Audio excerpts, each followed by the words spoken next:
Hey everybody, tonight we're debating flat earth versus globe earth, and we are starting right now with our flat earth team's opening statement. Gentlemen, the floor is all yours. Okay, thank you very much. Pleasure to be here. I'm Bev. Try thinking. I'd say I'm not necessarily a flat earther because I'm a geometrically accurate realist, and flat is a two-dimensional surface, and we know from reality that elevations are measured from a horizontal base on a vertical datum. I'm here mainly because troll-induced has brought me into this arena from just stating reality facts.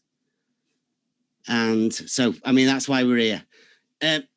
Forced to try and prove to myself that level is horizontal, and stating that the drop of the horizon is a geometric fact. So having to prove that level is horizontal, we ended up going back to first principles,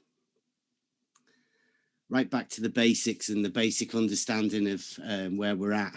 We found out that it's a logical base, logic and geometry are what put me here in the first place. And so, yeah, basically it's a proof, a geometric proof in reality, using 3D Euclidean space to prove that level is horizontal, which a lot of people get freaked out about, but most people know it as a reality.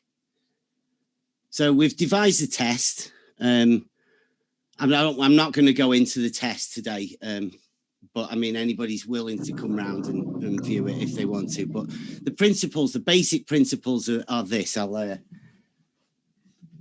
give this on the board. We've got a water level.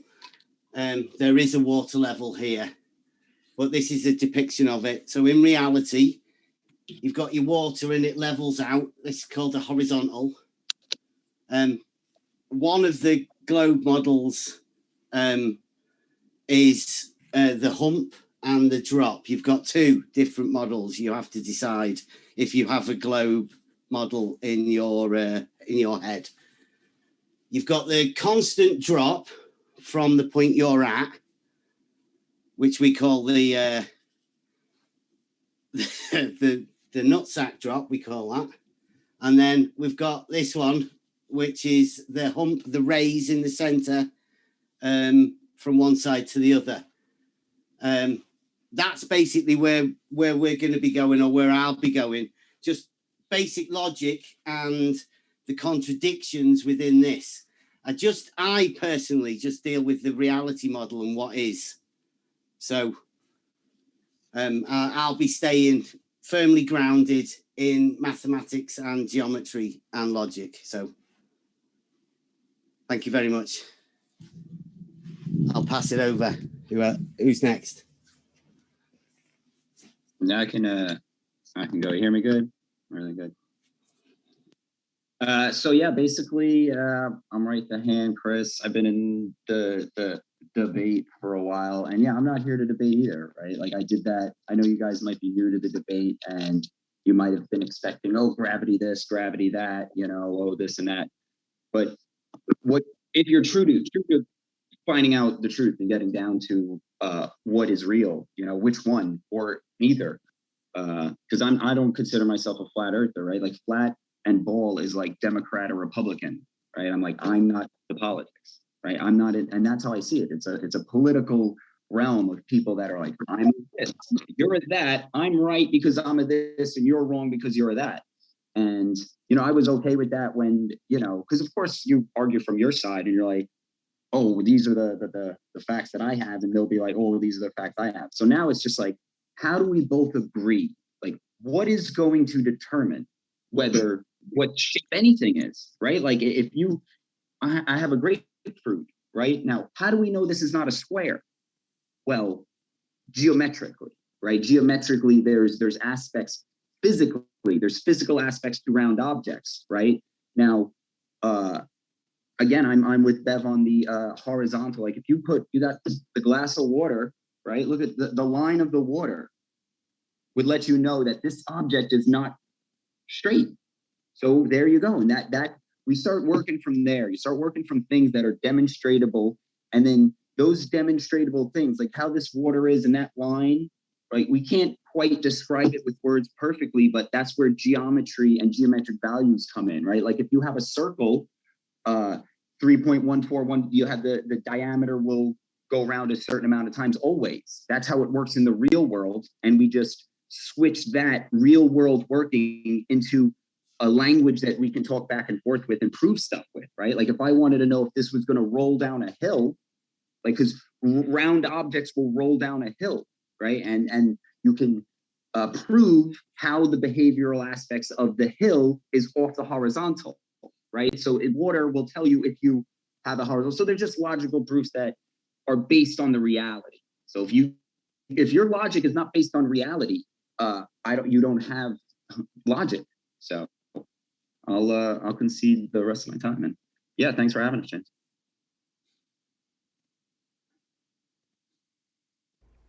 Flat Earth Rossi, the floor is all yours. Final speaker for the Flat Earth Sides opening. Right, yeah, thanks, James. Hope you can hear me fine. Obviously, my camera's not working. Is that correct? Okay, no dramas. It's good to be here again, and I've been pretty busy, but obviously I've been a strong Flat Earth supporter for quite some time now, and the one thing that most people are always hammering on about is to show us a Flat Earth model. And this is always a huge problem for Flat Earthers because basically the model only works at full scale. And, you know, the globalists are so used to seeing tiny little models like the things you hang above your baby's crib that they can't sort of understand reality any other way. So it happens at true scale. And I think the best comparison that I can give to help people to understand how the nature of the model works is to think about a fish underneath the layer of a frozen lake. So the fish under the water, under the ice, when he looks up and sees a hotspot apparition of the sun on the ice, for him, for all intents and purposes, that's his source of light and warmth. And it sort of sends out this glowing light underwater, and it's our equivalent of daylight, for example. But then we got another fish, say a few hundred meters away. When he looks up through the ice to see the sun, he sees a completely different hotspot apparition of the sun on a completely different part of the ice. And, you know, if it's a huge lake, well, you've got hundreds of different fish all looking up at hundreds of different variations of different parts of the ice, seeing their own version of a hotspot of the sun. So now if we expand that to the flat Earth model, where we have the equivalent of a layer of ice, the firmament, some estimates say at least a good 70 miles above the surface of the Earth. So every time we look up through it towards the actual sun, now the actual sun might be 100, might be 1,000, could be 50,000. We don't know how high the real true sun actually is. But however high it is, as we look up through this lens of the firmament, that is where we will see our personal hotspot apparition of the sun. So a person 1,000 miles away looking up through the firmament to the sun sees a completely different hotspot apparition of the sun in a completely different spot. And yet everybody believes that that is the one and only true and actual sun. So that is where we have this huge problem where people of science try to measure things and try to say, well, if we triangulate it, well, we calculate it's 93 million miles away, which is completely inaccurate. Everything is where it actually appears to be. So we send up hot air or helium balloons with cameras attached to them. We can get up to about 130,000 feet is about the maximum we can get to. And that gives us a lot of information. That works out to be about 23 miles off the top of my head. The sun never appears to be all that much higher. So if it is 70 miles, well, that's a bit of an overestimate. Might only be 50 miles for all we know. Might only be 40. Might only be 30. But distance is very relative when it comes to you got nothing to focus upon or to compare it to. There's nothing else visual to be able to take an estimate from. So we just take a rough estimate and we look at what we can see. So the sun is not much higher than our 23-mile range. The Earth down below, the horizon is always at eye level, of course. We see a thin blue layer, which is, for all intents and purposes, our blue sky. So when we're on the ground looking up through the blue light, that is all we see. We think we're looking into infinity, but really we're not. We're only looking up about 10 to 15 miles maximum. That's where the blue sky limit is. And then, of course, the sun itself is merely an apparition much higher. And in between that is a huge black zone. So we have a lot to understand or to comprehend about the nature of light itself. It's not what we think it is. It is actually that blue layer is electrostimulated by the sun and causes it to glow, much like an open-air neon light bulb. And that is what gives us daylight. And it works the same even if you believe in a globe, because otherwise, in the globe model, you've got the sun 93 million miles away, but it's streaming sunlight throughout the entire universe, obviously, and yet we still get night. So how can we have night if there's only a tiny shadow of the Earth blocking all this sunlight? So obviously, light itself doesn't exist even until it actually stimulates something or reflects off of it. And our atmosphere is what gives us daylight, which is not exactly sunlight. Sunlight will give a distinct true shadow, whereas daylight just gives a gentle, warm glow. It'll light up an entire room without any direct sunlight entering it. So once we comprehend our personal view of the sun is unique to us, so there's like 8 billion different suns at any given moment, depending on the time of day, I guess. And the nature of light is also unique to each and every viewer, like crepuscular rays, for example. No two people will see the same two crepuscular rays. So I think I'm sort of trying to get ahead of myself a bit here, but if we go back to the analogy of the fish, looking up at the personal hotspot of the apparition of the sun on the ice, that is virtually how we are looking at the sun, which isn't actually the sun. The true sun is well above that.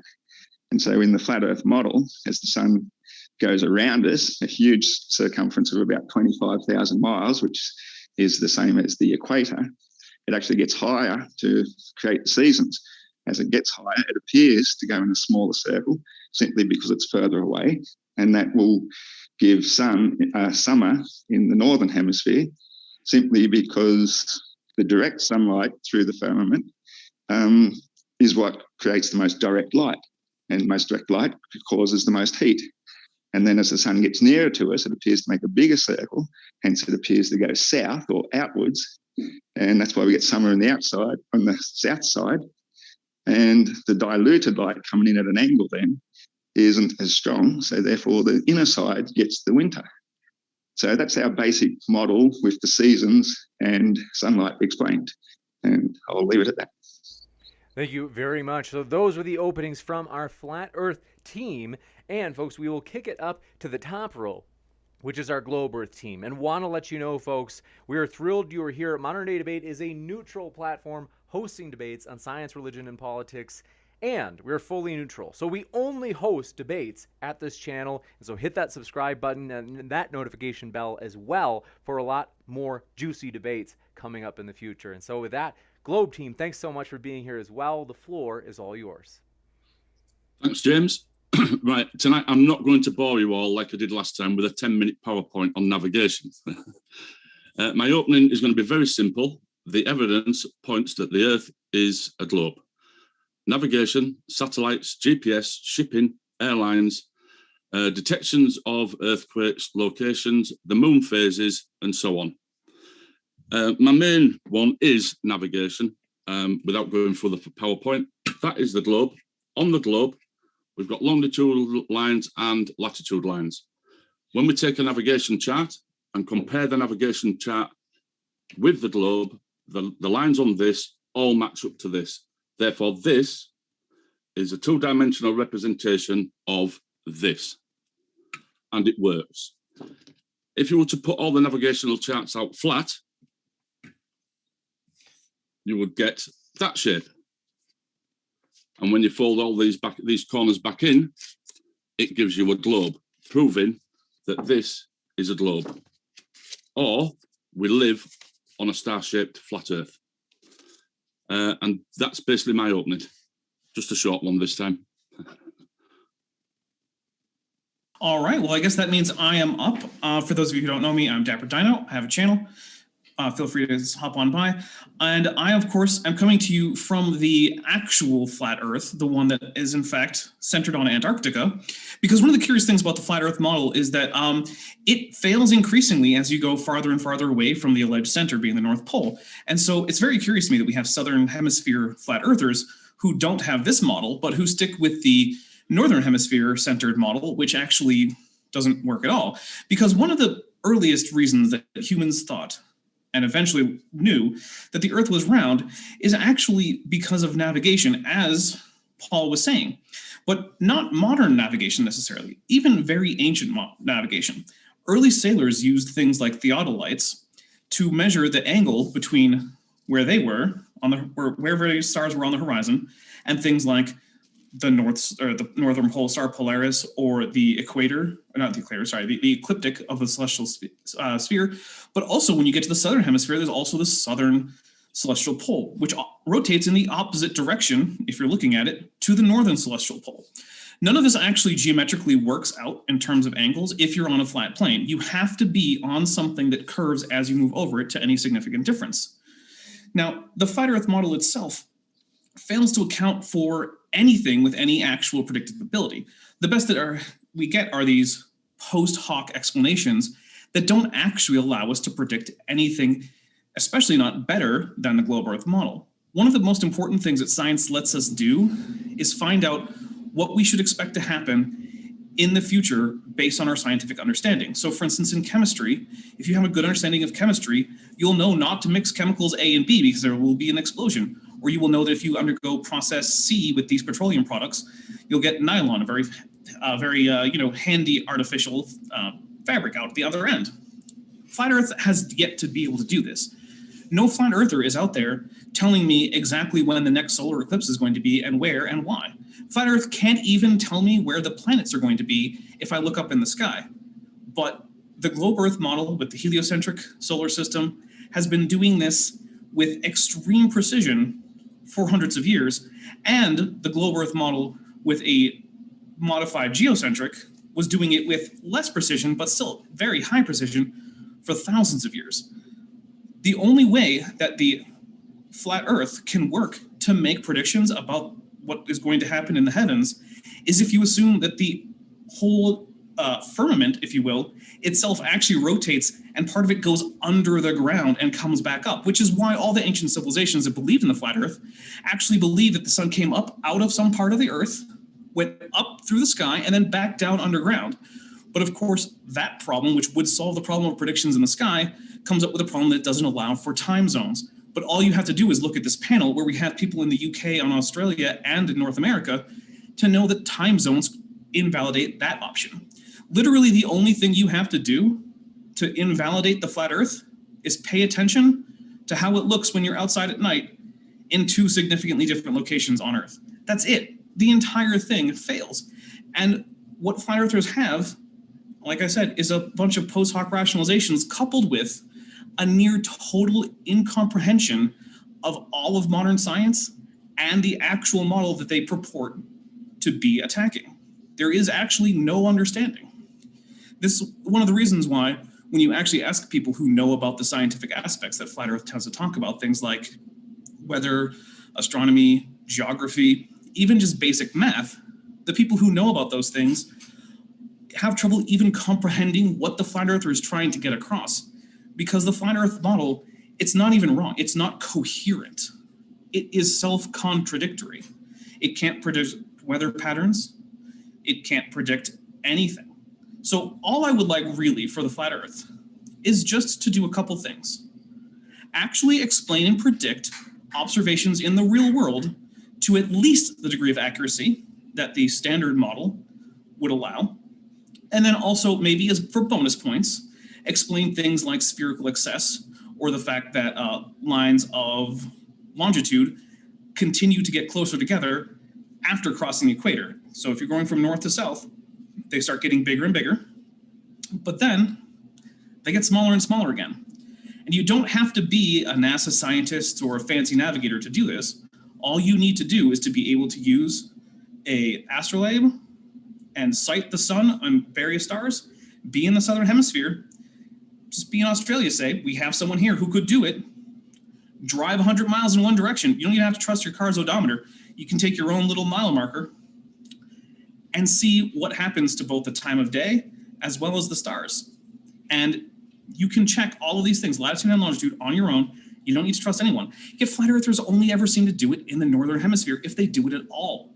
So I don't really think I have anything else. It's just the entirety of the flat earth contradicts everything we see about reality. It fails to make any predictions, and flat earthers themselves either are unable or unwilling to do any of the experiments that could either confirm or disconfirm their ideas. That's it for me.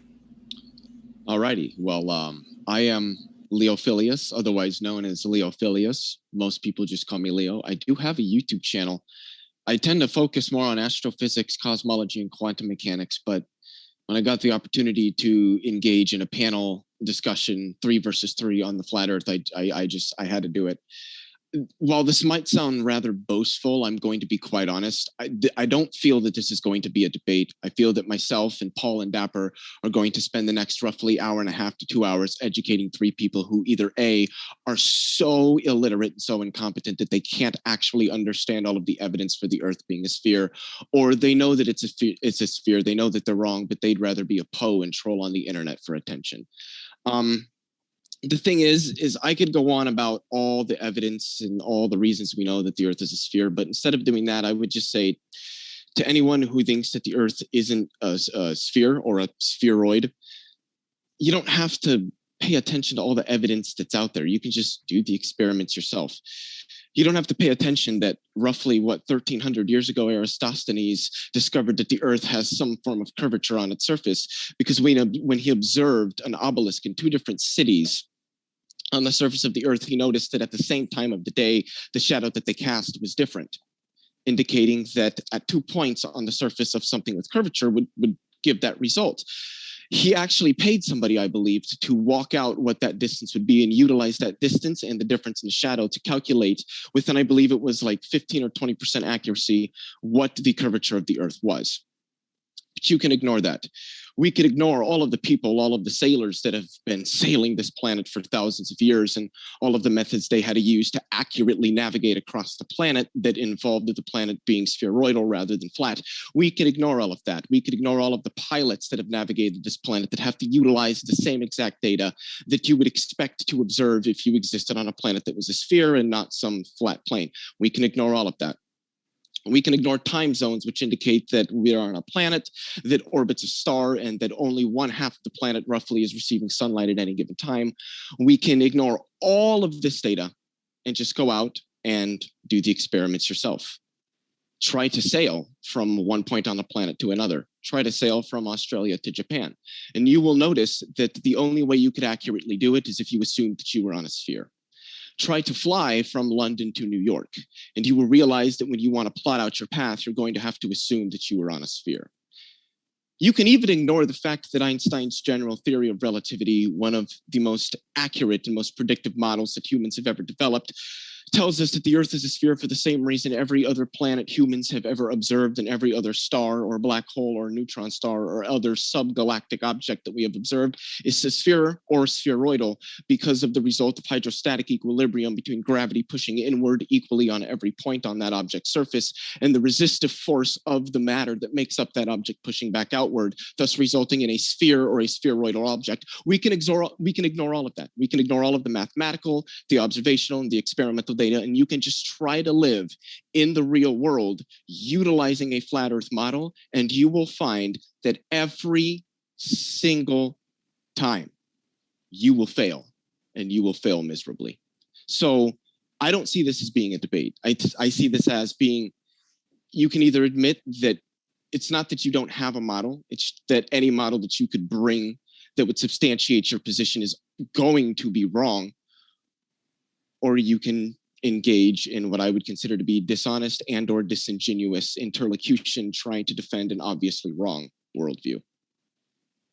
Very interesting, gentlemen. We are excited to go into the open discussion portion. Want to let you know, folks, our guests are linked in the description. So if you want to hear more, you can hear more from our guests. We really appreciate them. And so they're linked in the description, whether you are listening via YouTube or Twitch. We also put the links in the Twitch panels now for our guests. And also, if you're listening to Modern Day Debate via podcast, you can find the guest links in the description box for the podcast episode. So we are really excited to jump into this open discussion portion. And so, gentlemen, we assume you'll be your regular, polite, and respectful selves. And so, thanks, gentlemen. I'm sure this will be high energy. The floor is all yours. I think we should start with the flat earthers who didn't go most recently. So you're saying we can have a come back then? Yeah, I would like you guys to go first since we just spoke. Okay. Well, me personally, I've wrote down 3 bits. I think it was you, Dapper, that said about an explanation of, was it spherical excess? The spherical excess, I said, would be a nice bonus that match the accuracy of our standard models for almost anything to do with geography or astronomy. Okay, so can I take that matter. spherical excess, the explanation of it? Go ahead. I would love to hear an explanation. Spherical excess, as you understand it, would be an excess to the angles of a triangle. Correct. I.e., a triangle having more than 180 degrees. Yes. Right. Now, in Euclidean geometry, there is a proof in mathematics. A lot of people will know that a triangle has 180 degrees. It's the basis of trigonometry as used practically for measurements of things.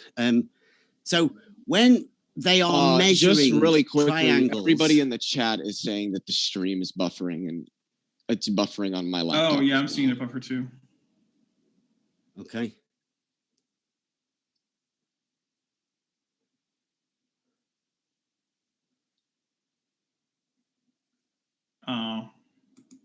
Okay, yeah, it did come back a little bit, so It'll definitely improve.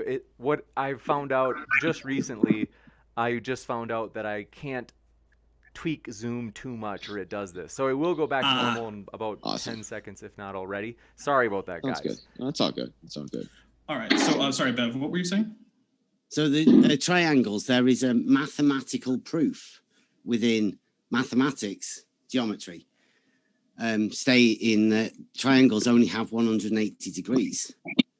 Now, when you are out and realistically at the top of a mountain triangulating positions, you are measuring angles, sighted angles from point to point, thus making straight-sided just an angle, like any angle, measured angle has straight sides. So triangles have 180 degrees. So I would say to you, spherical excess is a triangle with more than 180 degrees, and that is impossible because there's a proof. It's routinely measured in land surveying. Sorry? It's routinely measured in land surveying. So if you say it's they measure impossible, triangles with more than 180 degrees in land surveying. You think that actually happens? Yes, because they report their results. So if you want to say it doesn't happen, it doesn't happen. Then you're going to have a mathematical proof, Dapper. There's You're the one that's making the claim, not There's me. a proof for Euclidean space, but Euclidean space is not the way that surface geometry is going to be calculated on a non-flat surface. These and sighted angles, Dapper. Can I make just a really quick statement? Most physics, especially once you start getting into advanced classical mechanics, and certainly once you're into relativity and quantum mechanics, you're not using Euclidean spacetimes.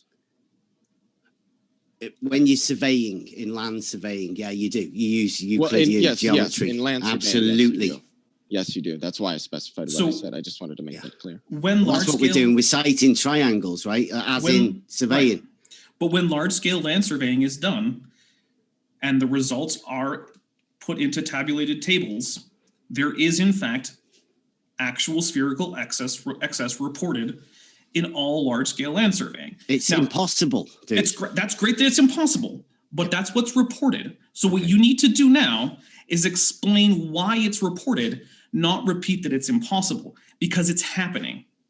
You can say all day that it's impossible, but if you actually look at the results of large scale land surveys, Triangles they only report. have 180 degrees. Okay, so I'm just going to assume you don't have an explanation, which is great. Does anyone else? I do have a proof in mathematics that triangles have 180 degrees. You have a proof that in Euclidean space that works. We're not working on a Euclidean space, and you don't have an explanation. Can you for show the me actual then? reports Can you of show me spherical this, excess. please?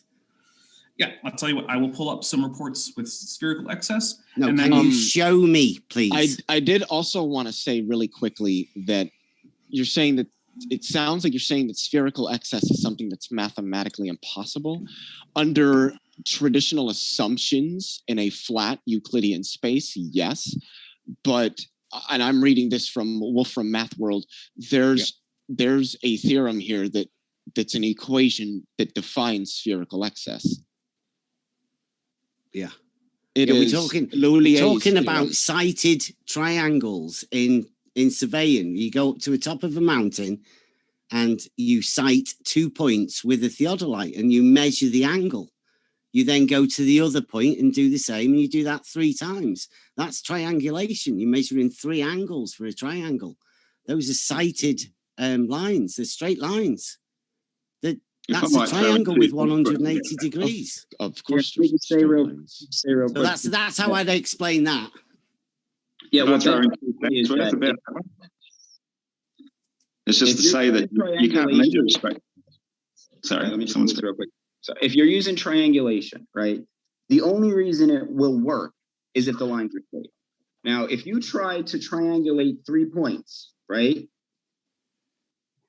and you do this, and you curve these 2 points in any capacity, the triangulation will not work and you will not know where you are because of how triangulation works. So when you're saying, oh, we've got spherical excess, which is impossible because if the method you're using is to make a triangle and you make a triangle, it won't have spherical excess. Wait, hold on. When you say it's impossible, what do you mean? What kind of impossibility are you referring to exactly? In reality, like physical impossibility, metaphysical impossibility, logical impossibility, because I can give you literally the equation for it. So obviously it's not but equation is not reality.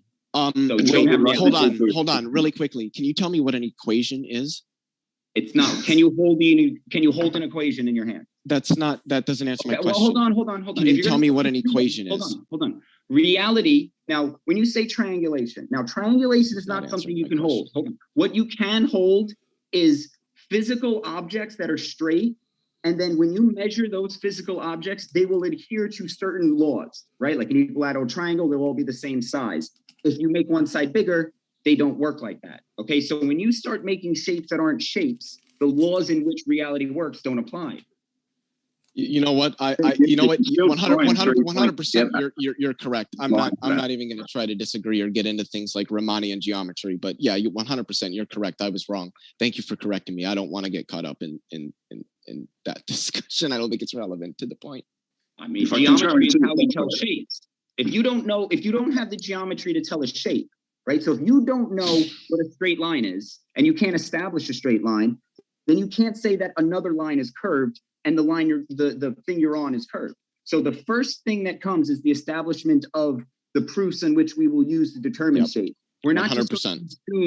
We're not just going to go back and forth, flat earth, ball earth, show me why, tell me, explain. We're going to be like, look, 100%, this is reality, and let's use the reality to determine. Yeah, 100%. You're 100% correct. Yep.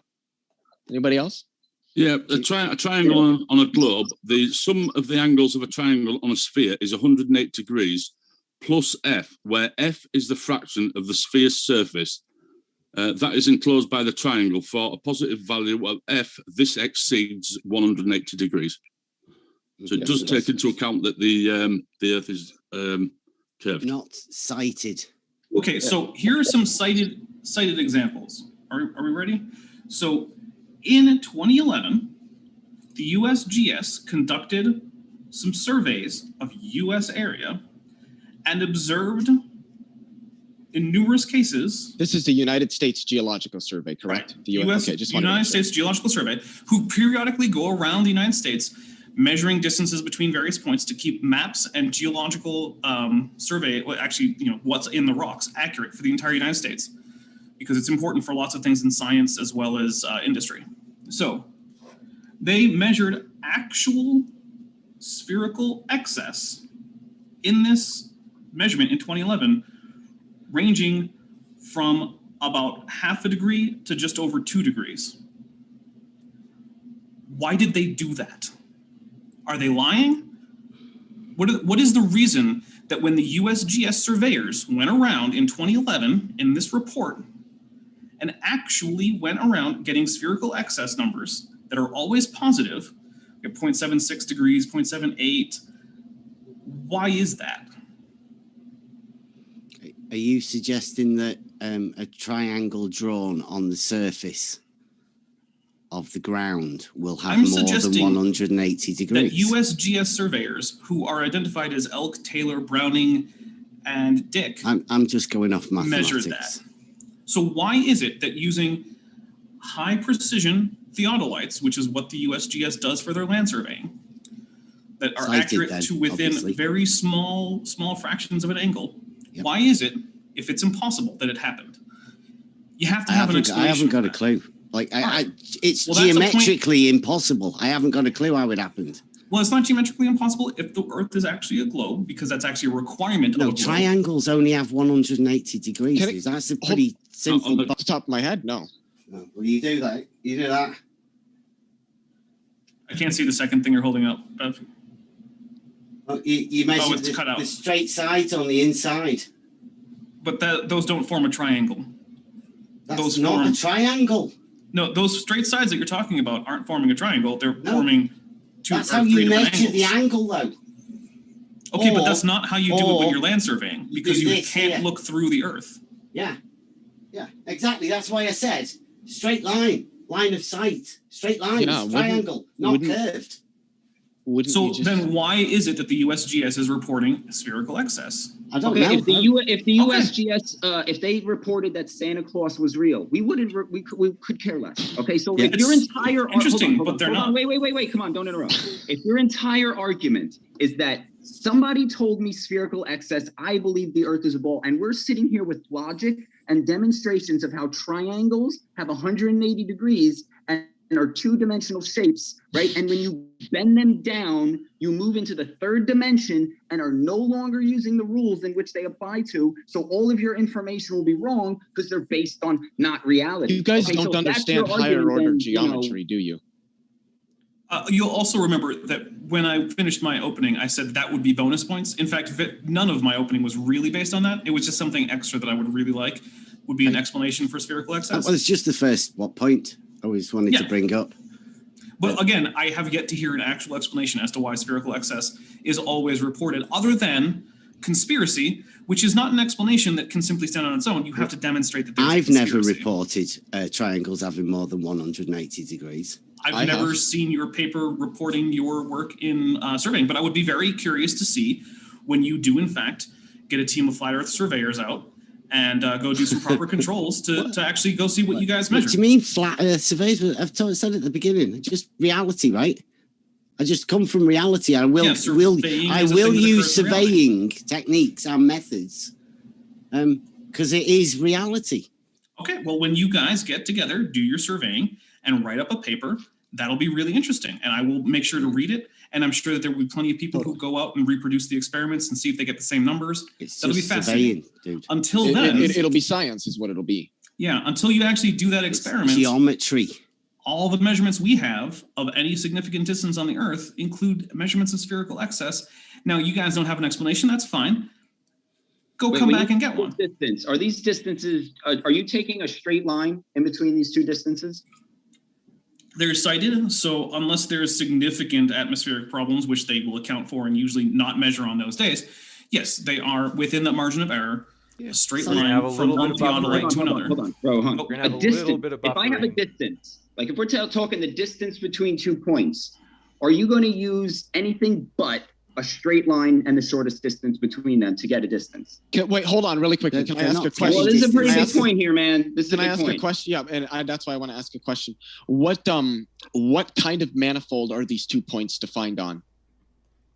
What do you mean, man? They're in 3D. He's space. asking Dapper, Okay. Yeah, really. in 3D space, but what kind of manifold are we talking about? 3D space is the manifold, up, down, left, Yeah, right. but what's If you the have something more structure than of that manifold? I do. All right, one second. yeah, let because me- that's what what we more- use.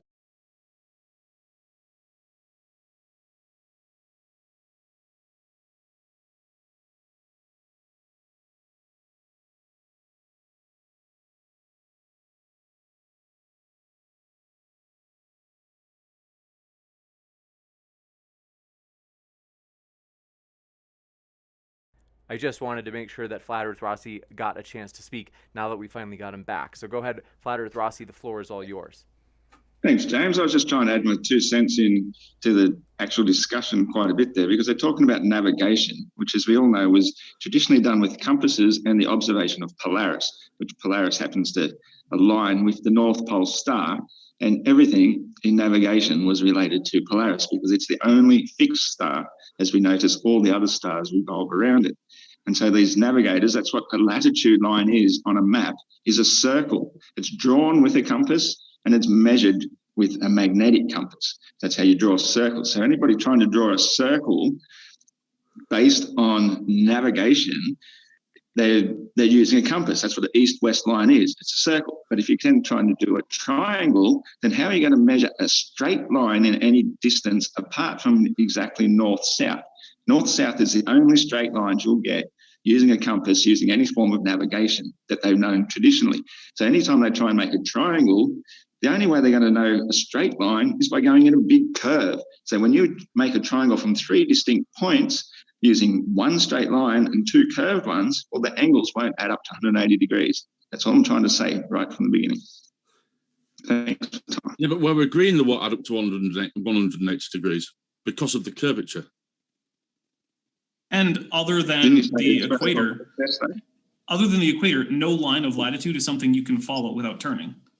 This was the point I was trying to bring up with right the hand, is that you can have 2 points on a manifold, but the minute there's curvature in that manifold, you no longer use a line to define the shortest path between those 2 points. You use what's called a geodesic. And these are used all the time in Riemannian geometry, where a triangle can certainly have 3 angles to add up to more than 180 degrees. Wouldn't the straight line go through the ball? No.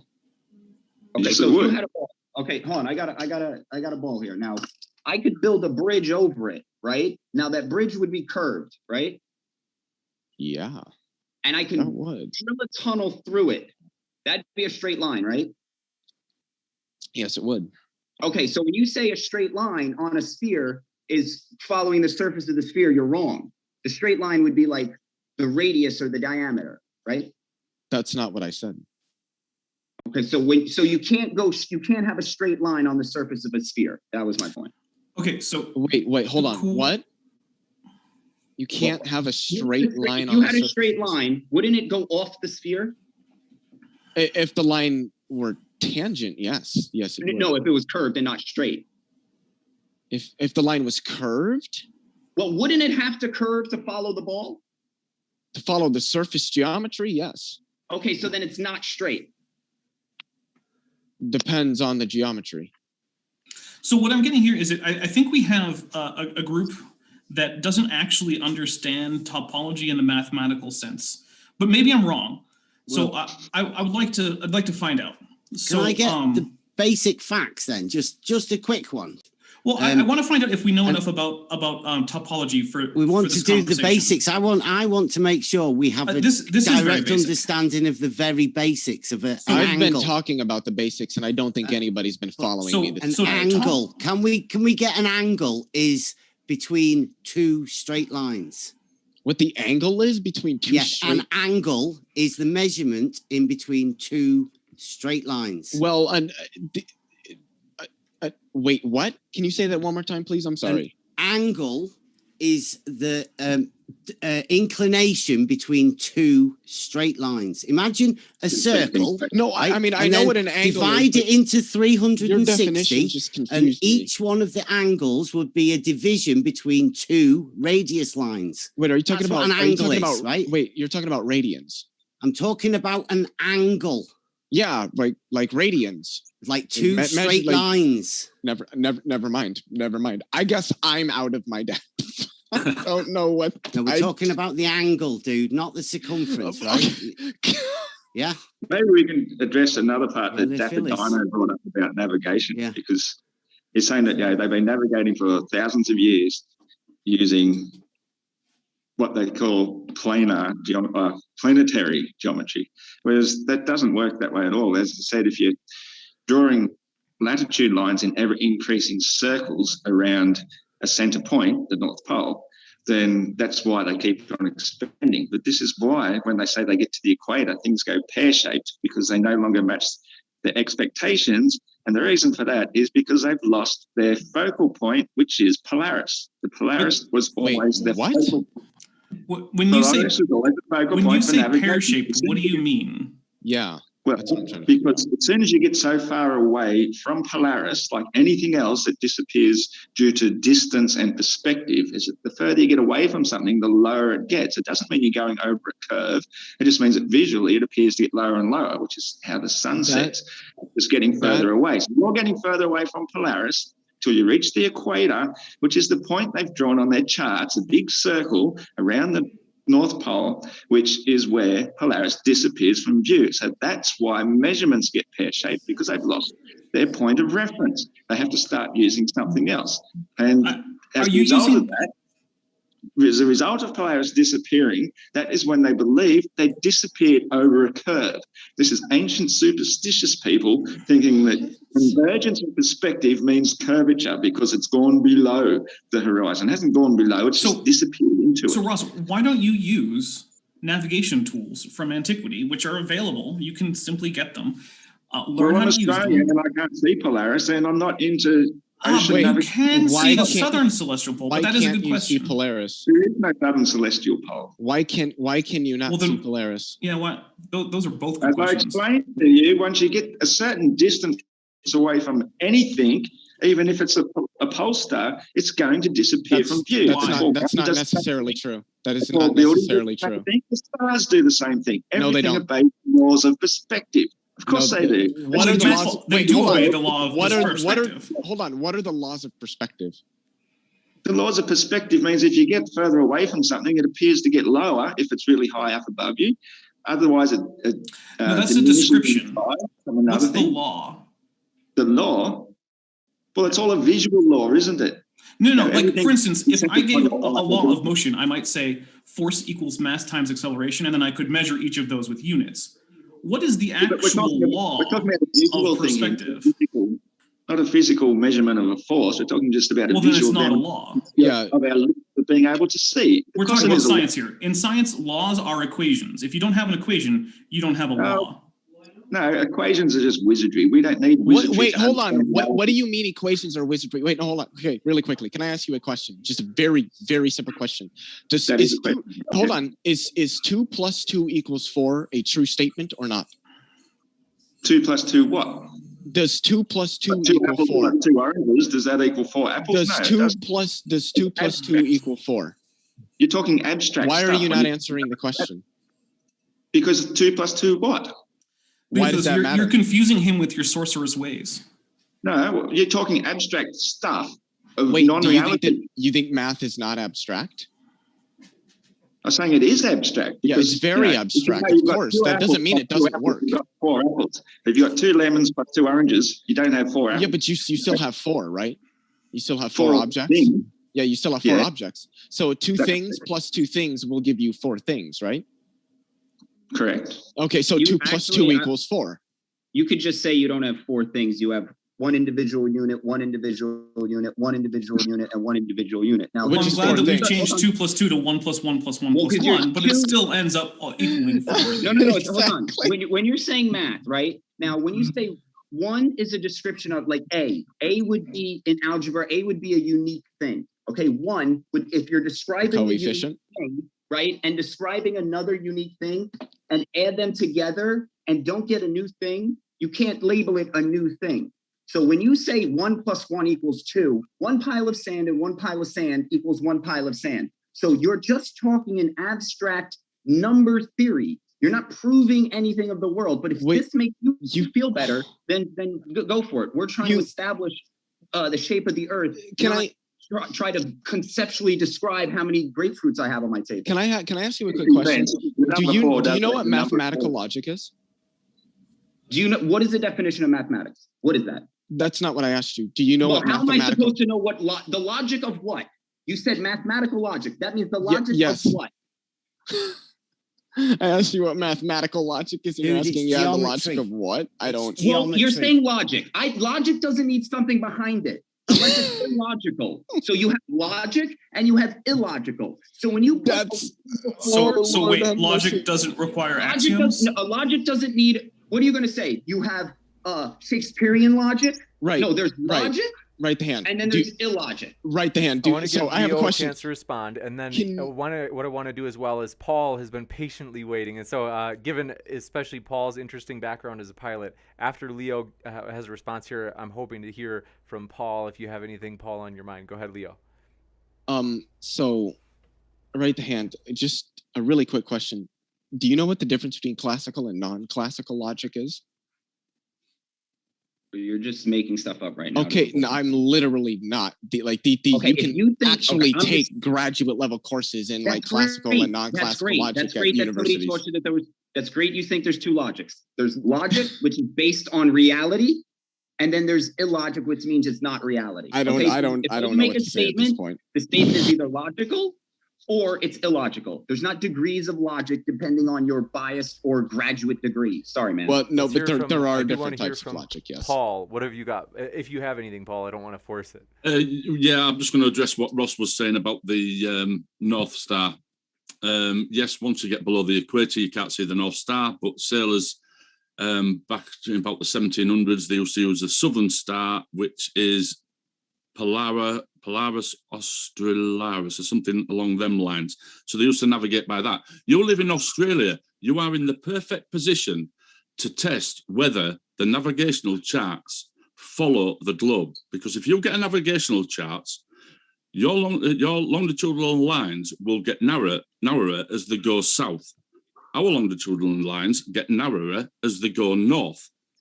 So if you get the navigational charts for Australia and check that out, that will follow exactly what is on the globe, and them lines will match up exactly where they are in Australia.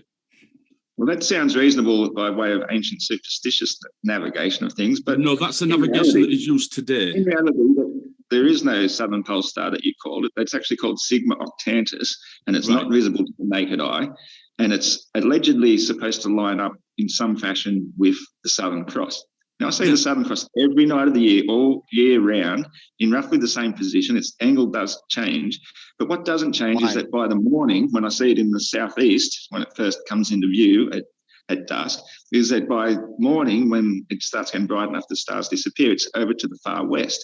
Now, in the flat Earth model, that works perfectly well because all the stars rotating around Polaris means that because we have time zones, and time zones are ruled over by the sun, wherever the sun is directly overhead is your local 12 p.m. And so as it takes 24-hour segments to go right around the whole world, the other half of the world is in night.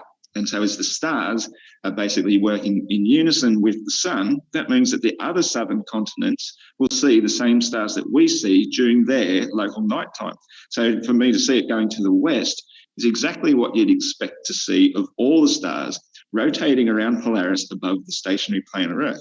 The only reason they appear to be going in the opposite direction is because in the south we have our back to Polaris and we're looking at them in the different direction. So when you look at anything rotating around above you, if you turn around and look the other way, it will appear to be going the opposite direction.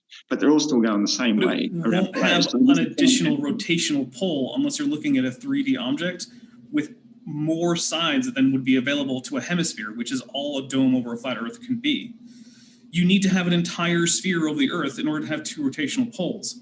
Otherwise, what you would see, as you would see if you look at my animation here, where I'm centered on the South Pole, If you were standing far north in Alaska and looking at the stars, you would simply see them sweep across the sky with no rotational pole other than the North Star.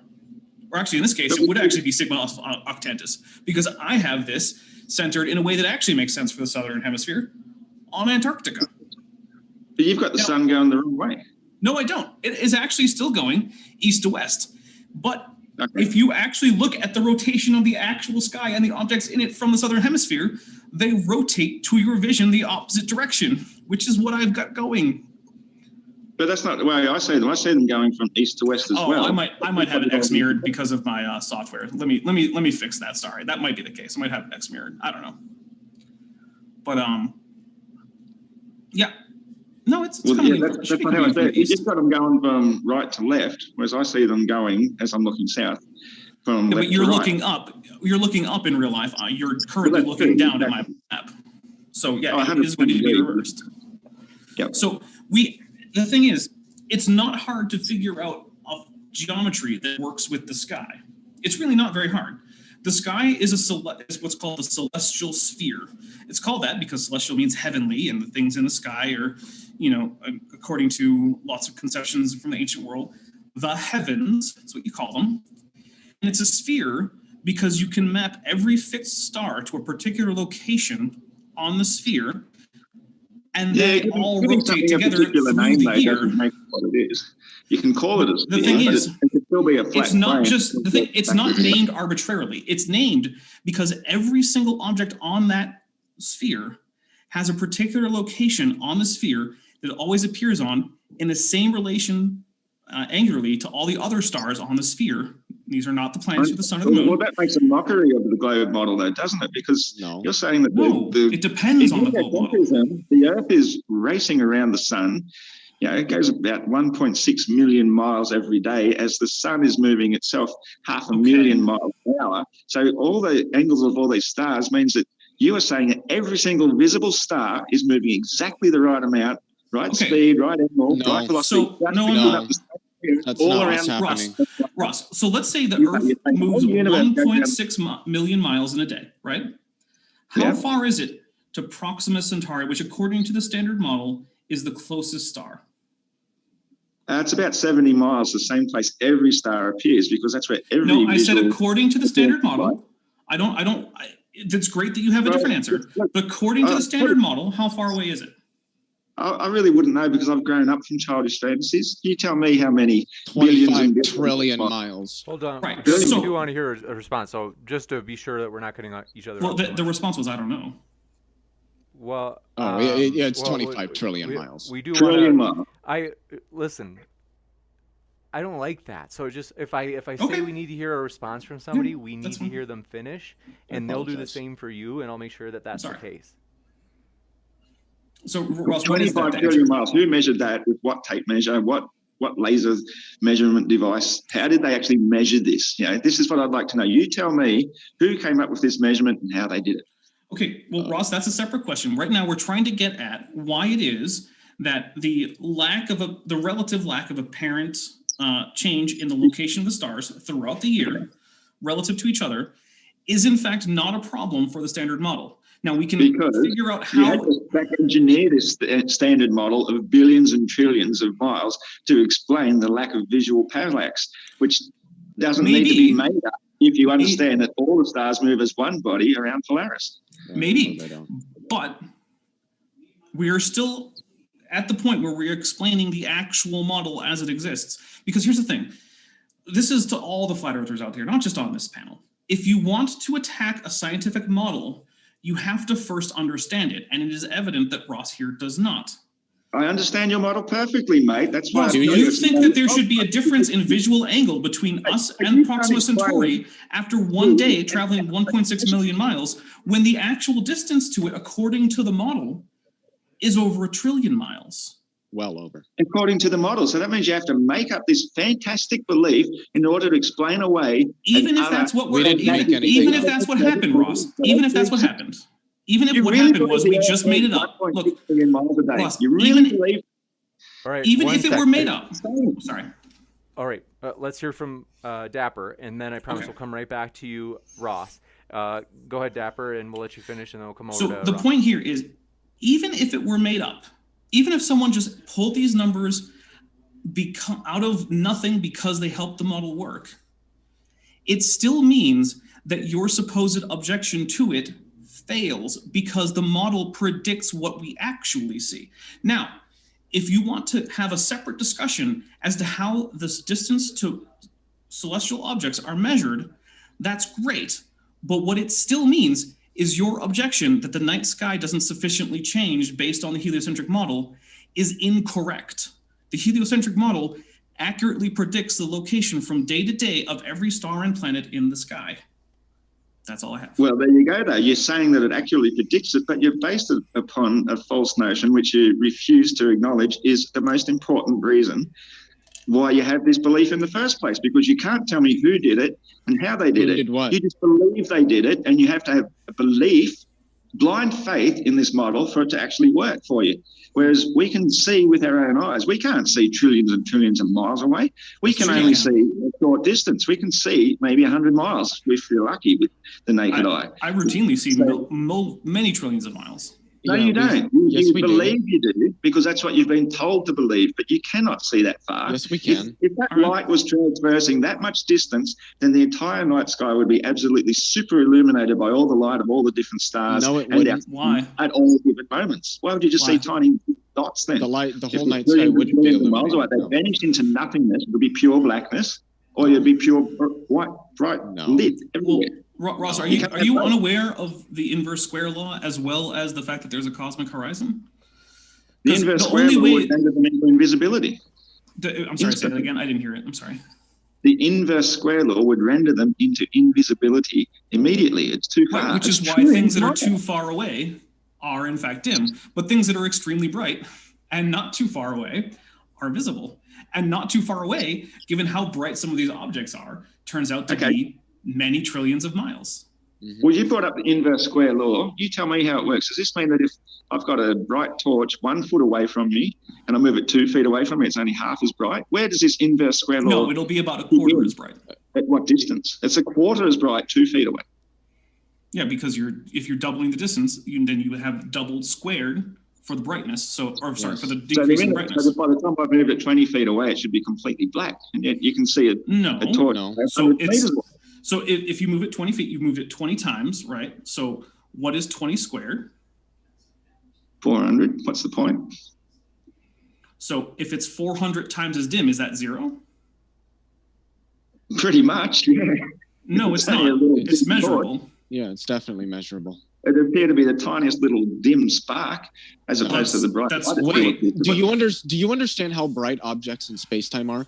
If you could rank stars on a scale from 1 to 7, with 7 being the brightest and 1 being the dimmest, the sun would be a 3. Look at how bright the sun is during the day. Take an object that's 1,500 times as bright as that and put it 2,000 times further, and you will still be able to pick up that object in the night sky. Are you saying the sun is not is the sun not the brightest thing we know? Are you going to say there's something the brightest object that we've ever measured? No, that would be a quasar that's like 900 trillion times as bright as the sun that lies about 13 billion light years away. Who's the you there? I'm sorry. Leophilus, you yourself, you've seen something 10s or 20 times brighter than the sun? Yes. Or is this just a story somebody told you and you're believing? No, I've seen it. I've seen the pictures of it. What is you've seen with your own eyes? Oh, you've seen a picture of it. Was the picture brighter was the picture that you saw so bright it burned your eyes, or was it not as bright as the sun? Wait, is that how you think pictures work? No. Well, how do you think brightness works? You told me you saw something. But you think the way the brightness works in reality translates to time out. Let me get this out. You said I've seen something 100 times brighter than the sun. And then you said, look at this picture on this piece of paper, which is not nearly as bright as the sun. And I'm going, so then you didn't see something brighter than the sun. You saw a picture, and then you believe that picture somewhere out in your imagination land, there's something brighter than the sun. So the universe is imagination land now? Well, the sun is in reality. The thing. Yeah, the sun is in the universe. Yes. Hold on. As is the Earth. And that thing you've said you've seen is a quasar that's also in the universe. And it's brighter than the sun? Yes, it is. We can measure it. That's why I see the sun. Measure its intrinsic luminosity, and the amount of electromagnetic radiation that it emits is 900 trillion times more than what the sun emits. Yes. Okay, so what you're telling me is that some little speck in the night sky is brighter than that gigantic illumination ball that comes during the daytime. That's your argument, and it's further away with that. It's a good one though. Yeah, yes, but obviously, given that it's 13 billion light years away, it's not going to appear in the night sky as bright as the sun. Okay, but so if the Earth were the same distance away from that object that it is from the sun, that object would be 900 trillion times brighter than the sun is. Yeah, and if. But in reality, so without the ifs. No, in reality, because we've seen it and we've measured it. Okay, wait. So we're measuring brightness, okay? Now, I measure the brightness of the sun. It's off the freaking charts. Now, we go at nighttime. Really not. Hold on. It's not at all off the charts. Wait. Let me get this out. Come on, guys. Come on. I can be the only excited one. If we get too many people excited, it goes crazy. So I measure the sun, right? And the reading is off the chart. Right. Then at nighttime, there's this little speck and we get a reading and it's barely it's a dimple. And you're going, you see that dimple? That's 9 trillion times the sun. And I'm going, bro, I think you've been sold some magic beans. Can I ask you, do you know what the term intrinsic luminosity is? Bro, do you know what reality luminosity is? That doesn't answer my question. No. Do you know what the term intrinsic luminosity means? You're creating brightness that isn't there in your imagination. I'm only going to try one more time, and more for the audience than anybody. Just pay attention to this. He's not answering the question. I'm going to try one more time. Do you know what intrinsic luminosity is? Okay, you're kind of doing, don't interrupt, please. I'll answer you. You're doing that thing again that you did with logic. Luminosity or brightness doesn't need anything in front of it. Okay, hold on. When you're saying this thing is bright, okay, that's how we measure how bright it is. Now you're saying, well, it's further away, it's blah. You know, when we're talking about the brightness, which is a visual aspect, okay, visually, the sun is brighter than anything we've ever seen. Now you're converting brightness into a formula and then making the sun the least bright thing in the sky. That's insanity. That's the wizardry of mathematics. Wait, what? The least bright thing? First of all, not only do you not know what intrinsic brightness is, you seem to think that we think the sun is the least bright thing in the sky. It's not even close. Exactly. I am. See, this is what I meant when I said in my opening. About distance. I said nothing about distance. I said brightness. This is what I said. Brightness is related to distance. Yeah, but here's the thing. You're going to try and convince me that something that is barely visible in the night sky is brighter than the sun. And just because it's far away. Well, that's you. But okay. When you say, but it's far away, that is you saying this thing is not as bright as the sun, but I believe it is. Brighter. But it's further away. No, you do realize so exactly. So in reality, I'm going to say the sun is the brightest. Do you know how we basically if you look at the sun and how bright the sun is now, and then move it trillions and trillions of miles away, it's going to look dimmer, but it is still going to be the same brightness as it was when it was close to us. It's to do with the distance. Yes. Can you move the sun? Can you move the sun? The sun is moving right now. If you could move the sun that distance, it would be dimmer, but it would still be the same amount of luminosity. Can you do that to confirm? Yes, we can. We already have done it. Astronomers do it. You're telling me you can move the sun and confirm. Confirm what? How do you know what the sun will look like 7 trillion miles away? Are you just using imagination? Because we can look smaller and dimmer. Because we can look at stars. Okay, hold on. We can look at stars that are of the same relative brightness and measure their distance and learn what the sun would look like, since it would have the same relative brightness as the stars is. We can then figure out what the sun would look like if it were that distance away. This is how we measure objects in space-time. Okay. You know what we can also do? When you say figure out, that means I'm going to look at the sun, then I'm going to take a piece of paper, and I'm going to take a piece of pen, and I'm going to do this, and then after about a minute, I'm going to say that thing in the sky that isn't as bright as the sun is brighter than the sun. Well, you're being a bit hyperbolic with how No, I'm easy being you really think. truthful. Please don't overtalk That's me. what you do. You're being a bit hyperbolic with how simple you think the mathematics is done. It's not done that simply, but essentially, yes, that's what's done. Most objects that we measure in terms of their brightness in space-time, we measure against the sun. The sun is the standard for our conventional system. Excuse me, can I just say something here? This is a flat Earth debate, is it not? And yet here we are talking about the lights in the ceiling. Like, we don't look at the lights in the ceiling to determine the shape of the floor we're standing on, do we?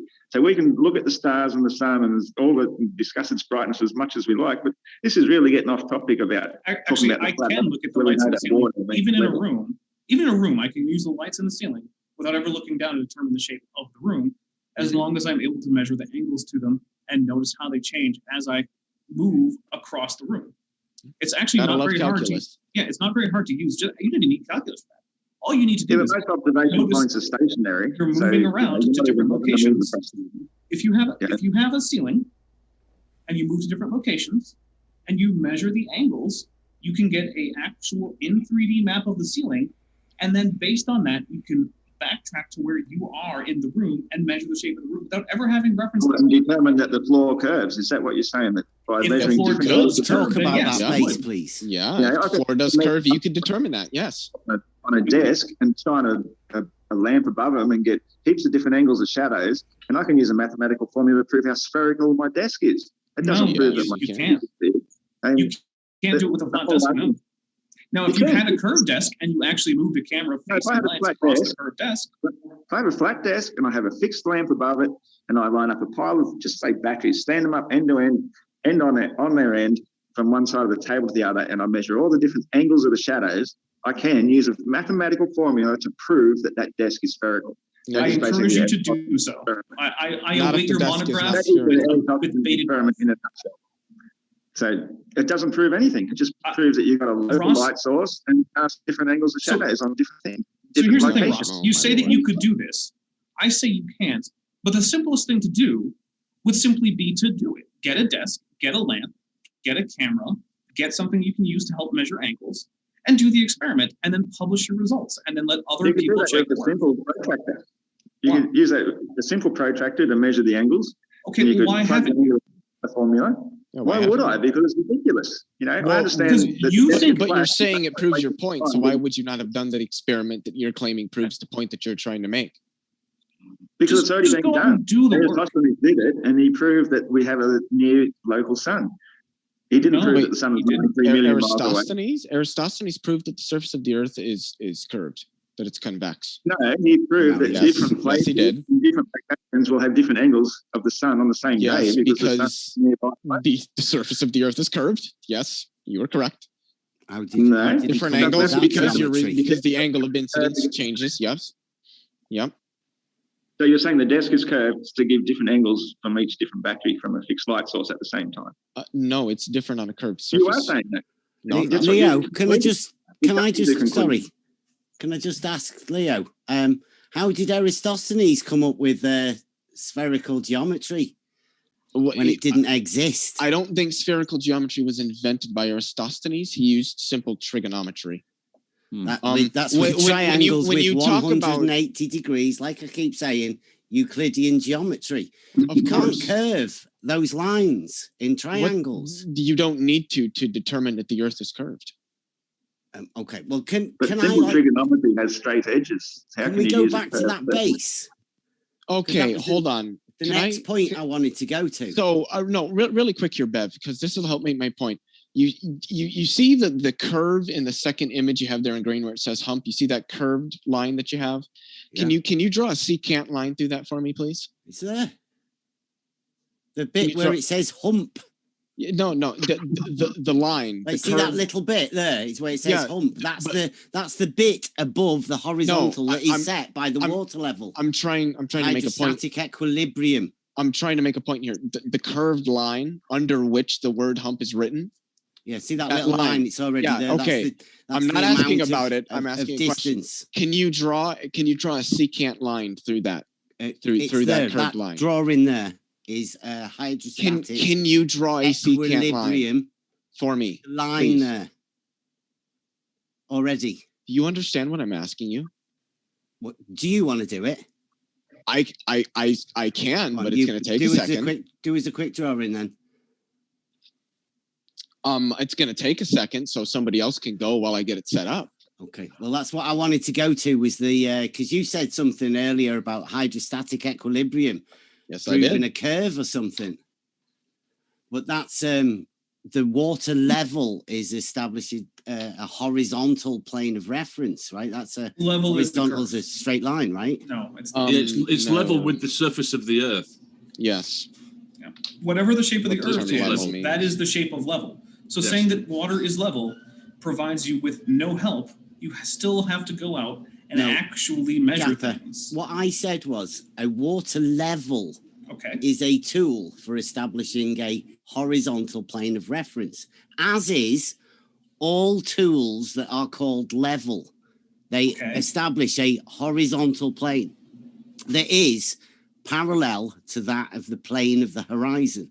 All horizontals are parallel to the plane of the horizon. That is how they're defined. And your horizontal on different locations will depend on the shape of the earth. If the earth is in fact flat, then yes, all horizontals will be parallel.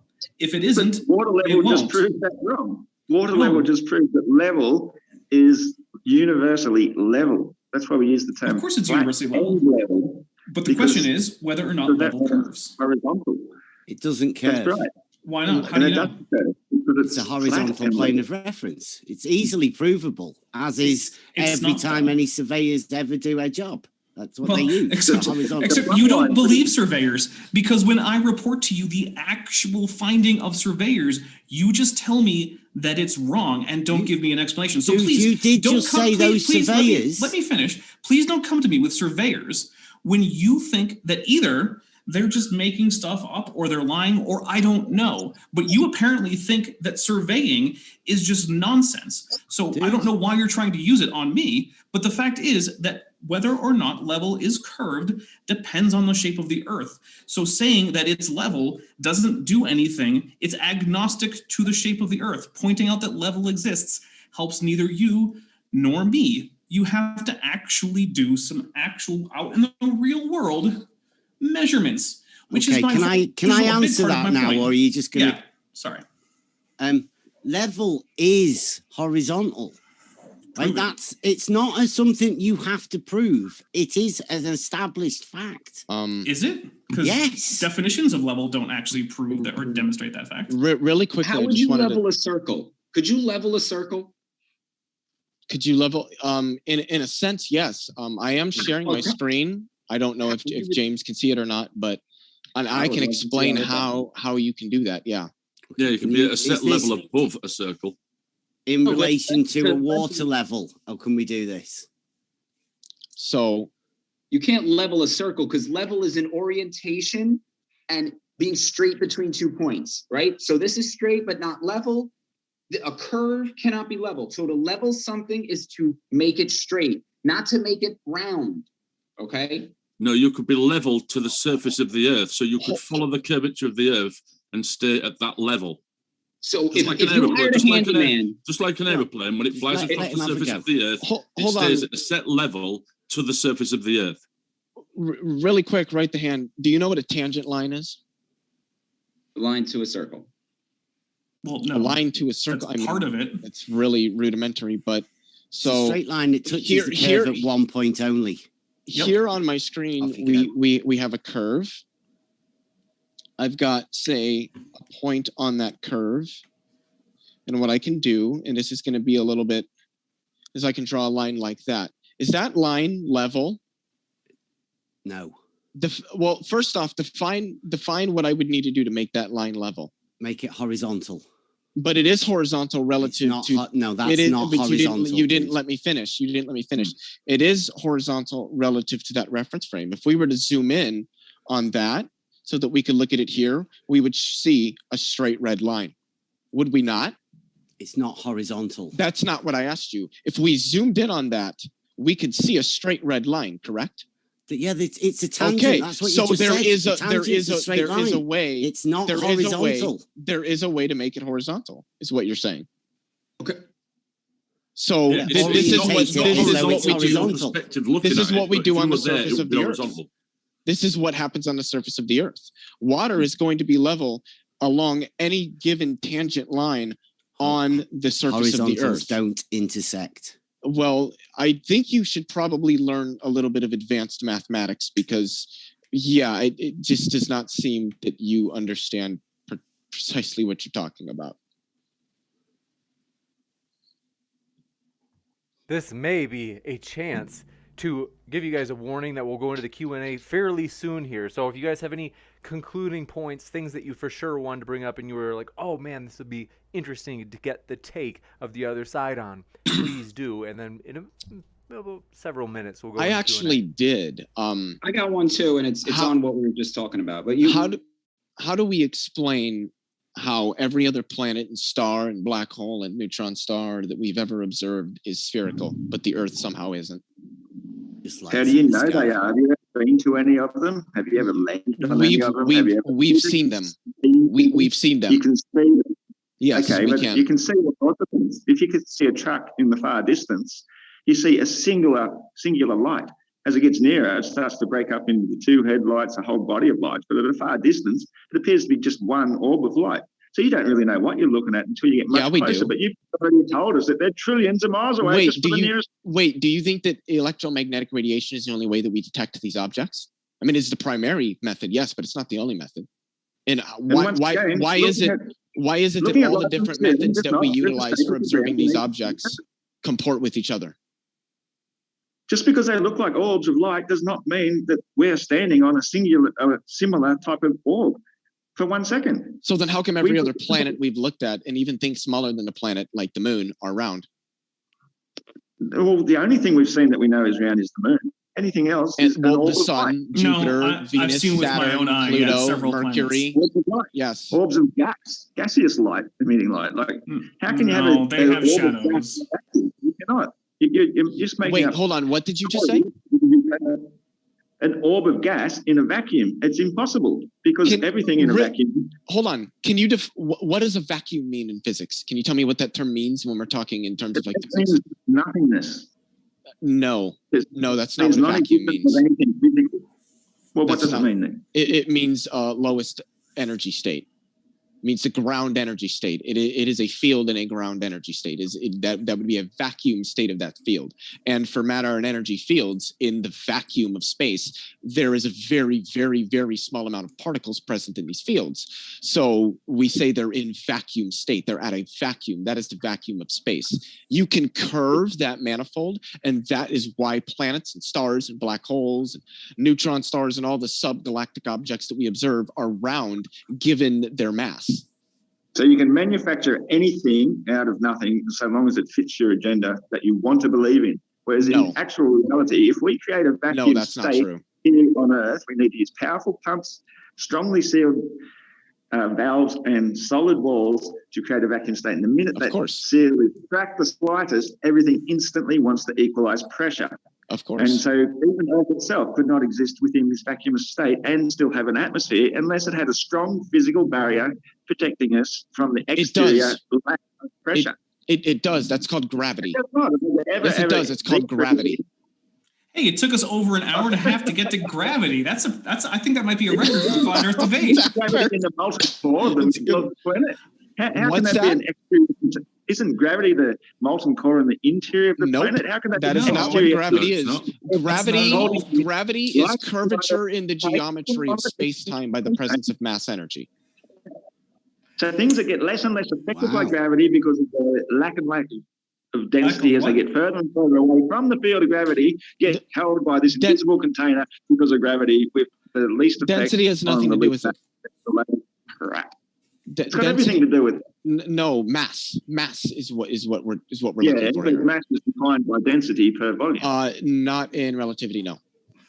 Mass, no. Mass is a fundamental property that elementary particles hold. I'm talking about reality, not relativity. Relativity is reality. We use it to observe and study and define our physical models in reality. Yeah. Look, you're Ross. You're welcome to overturn relativity when you come up with a model that works better for the things that relativity is used for. Well, we use relative density, and that easily overcomes your relativity made-up thing to say no, it doesn't. Because relative density requires a force of gravity in order to actually cause the emergent buoyant force that would counter the actual downward force of gravity. Yeah. Relative density is determined by the density of the medium within its end and how much resistant force it has. Tell you what, Ross, you come up with a better version. You come up with a better version of the buoyant force equation that doesn't use gravity as a term, and get back to me. You don't use gravity. What is gravity in your explanations, except for it's just a measurement of distance over time? I literally told you what gravity was. Gravity is curvature in the geometry of space-time by the presence of mass or energy. The Earth is a massive object, so it curves. What that means is that you're talking about the space in between. Hold on. Are you saying that you can curve the area of space in between my hand? Okay, yes. If you can, hold on. If you can do that, first, tell me what shape the area between my hands is and what shape you're going to curve it into. Are you curving it up? It would depend on the mass energy stresses present on the space-time in between. No, the stuff in between. The stuff in between. How are you curving that? It depends on the stress from the mass energy present in between, because it's reality. Observable reality says that thing drops because there's nothing there to support it, to give it resistance. Hold so on. It reaches a place of sufficient resistance due to its density to stop it from falling any further. That's all you need. You don't need to bend space and time and make up all sorts of nonsense things. Occam's razor says the simplest explanation is generally the most correct one. The most correct one says if you've got sufficient resistance from the density of the medium, then you'll get buoyancy. If you have insufficient resistance from the amount of density, then it will continue to drop until a place of sufficient resistance due to the density of the medium. That's all you need. Nothing complicated, no bendy space-time or anything above that. Just resistance from relative density. What you said is not correct. Can you bend the space? Gravity in that. If you measure the distance between my hands, can you bend that distance and make it shorter and longer? Yes, I can, but it depends on. So you're telling me you keep asking the question, but then you keep interrupting the answer I'm trying to give you. Well, because it's just so ridiculous. Well, no, how can you know that it's ridiculous when you haven't even heard the full answer because you keep interrupting me every time I try to give it?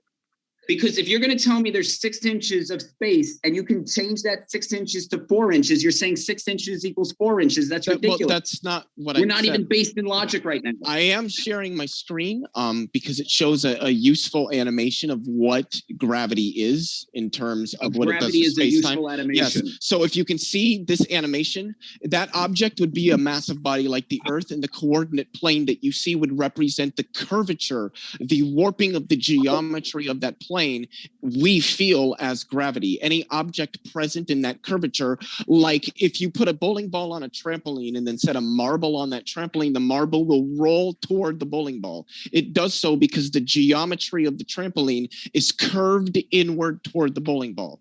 Well, gravity curves the geometry of space-time inward toward that massive body so that any other body's what's gravity is not strong enough to overcome that field will fall toward that. It doesn't even have to be that strong. The sun is consistently affected by all of the planets that orbit it. The sun consistently wobbles and precesses in its position due to the gravitational pull from all of the planets that orbit it. This animation you're seeing here, this is what gravity is. This is what massive objects do to space-time. I agree. This is why gases are held to the surface of the object, because the space-time in which those gases exist is curved inward toward that object, forcing the gases onto its surface. This force is also the reason that objects are spherical, because it pushes inward with equal force on every infinitesimal point on the surface, but the resistive force pushing back outward gives rise to a state called hydrostasy or hydrostatic equilibrium, and that is best served in a spherical form due to conservation laws like energy and momentum. except for Earth, which is oblate. But your description of gravity just then destroys itself, because you said with the bowling ball and a marble on a trampoline, that would describe the moon being attracted to the Earth and smashing into the Earth and being stuck to the Earth permanently, not continuously. No. For thousands and thousands of years, as we hurtle through this. Wait, can I ask you a question? It's in an orbit. It's falling around the Earth. It's in an orbit. The moon itself just debunks your whole argument, because if we're moving in one direction, one second, just hurtling through space on the trampoline while the marble goes around it, because that marble would then also have to be accelerating upwards with the bowling ball, which is what you're saying the moon is doing. As the Earth travels multiple different directions, the moon therefore must be accelerating and decelerating the entire time that it is chasing us as we're chasing the sun, which that is impossible. Can I respond to that really quickly? Because we haven't heard from Paul for a while, I do want to get to hear from Paul before we go into the Q&A. Well, I'm no expert on this, but my explanation for that would be the moon is a satellite. It is orbiting the Earth. It is falling around the Earth. Because of the speed that it's traveling at, it never hits the Earth. It keeps missing, so it keeps going round the Earth. That's what's going on. And what Leophilius just showed us there with that demonstration, I've never seen anything like that before, and that perfectly explains what is going on. And if you couldn't see what that model was telling you, then I'd give up. This is absolutely crazy. Yeah, but look, if the moon misses us just that one time, it's going to keep on going in a straight line. There's no reason. It's not, because the gravitational pull of the Earth is going to pull it back around. To respond to what Ross said, I can make it like 15 seconds. We do want to jump into the Q&A, guys. I just because we do have a lot of questions already, so I do want to get through these. I promise you'll get a chance to potentially, we have so many questions, this topic may come up again, so in which you'd be able to get to jump in, because I know that also Right the Hand, am I pronouncing it right, also had his hand up, and so sorry to jump into it, but I want to say thank you for your questions, folks. Our guests are linked in the description. That's no matter whether you're listening via YouTube, Twitch, or the Modern Day Debate podcast. And by the way, if you haven't found us yet, pull out your phone, find your favorite podcast app, and find Modern Day Debate, as we have been excited that people apparently found it useful. So Sigma Any, thanks so much for your super chat. Says, predict James will be on time. Ha, very funny. Bumpy Earth 420 says, Globe's getting wrecked tonight, especially when the moderation isn't biased. The horizon is not the curve. I don't know what that Globies, means. are you going to take that? I don't know what that means. I don't know what they're trying to say. It not means entirely sure what the point was. Yeah, I think that is to do with the horizon, is to do with your perspective. So the apparent horizon isn't the same as the geological horizon due to atmospheric refraction. So you never actually see the curve. You see the apparent curve. Gotcha. And Cider Here in reality, what we see is what we get. Thanks. I hate to do this, but just because we have so many. Cider Report says, how does the flat Earth side explain time zones? It's 1:20 in the morning here as I write this. So how do time zones work on a flat Earth surface? I already explained that earlier by saying that the sun is the hour hand of a 24-hour clock. And so wherever it is locally, that's our local midday. Where it is 90 degrees to that one side would be 6 a.m. on one side and 6 p.m. on the other. And as it goes, and the direct opposite side of it would be 12 midnight. So as it moves around, that creates the time zones, which more or less match geographically. They are done to match nations and for political reasons and so on. Like China only has one time zone, but time zones are easily explained by the flat Earth surface basically being the face of a 24-hour clock. Gotcha. King024, I hate to do this, but we have so many questions. It says, it's all good. Go question ahead. For the flat Earth people, please make a novel prediction using your understanding of the flat Earth model that can be used in real world scenarios to figure something or anything out. Timeanddate.com is a flat Earth map, square, flat. It'll give you sunrise, sunset for the next 30 years. It's flat. There you go. Juicy. Sigma Any, thank you for your question, said, Ross, did you get a chance to Google theodolite? Since our pre-debate debate, some research into professional measurement tools is in order before claiming to understand more about measurement than a geospatial engineer. I'd already explained how the theodolite works to him. It's simply a basic way of overcoming the limits of our human vision when we're looking into the far distance. When we look into the far distance, everything converges at eye level, which is what horizontal is all about. As the video I uploaded due to that discussion before this debate started on my channel shows perfectly how it works. The theodolite simply shows how your elevation would actually appear at that far distance where the convergence point is, because we know we're higher than the water level beneath us. It just appears to come to eye level. The theodolite overcomes that visual limitation and shows you what your actual level would appear to be. Everything Gotcha. he said was wrong, completely I hate to wrong. do this, but I have to jump to the next one because we have so many questions. Cider and Port says Ross sounds like an Aussie, or Aussie, that's right. Even if he isn't, my question is, Australia has their summer during the winter months. How is this possible on a flat Earth? Okay, well, I've also tried to explain that briefly in my introduction, and that's simply because the sun moves in a spiral around us, around the equator, and it moves upwards until June 22nd. That's the highest point. And so when it's furthest away from us, it appears to make a much smaller circle.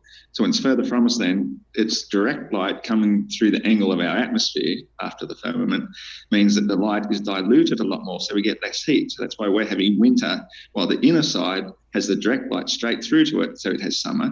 And as it spirals back down again, it appears to make a much bigger circle, which goes out to the Tropic of Capricorn. And then the light is coming through less atmosphere directly to us, so it gives us summer. And you'll notice that in the southern side, we have much longer and hotter summers than the inner side do. They have a much shorter, moderate one. Next up, But the sun changes speed then.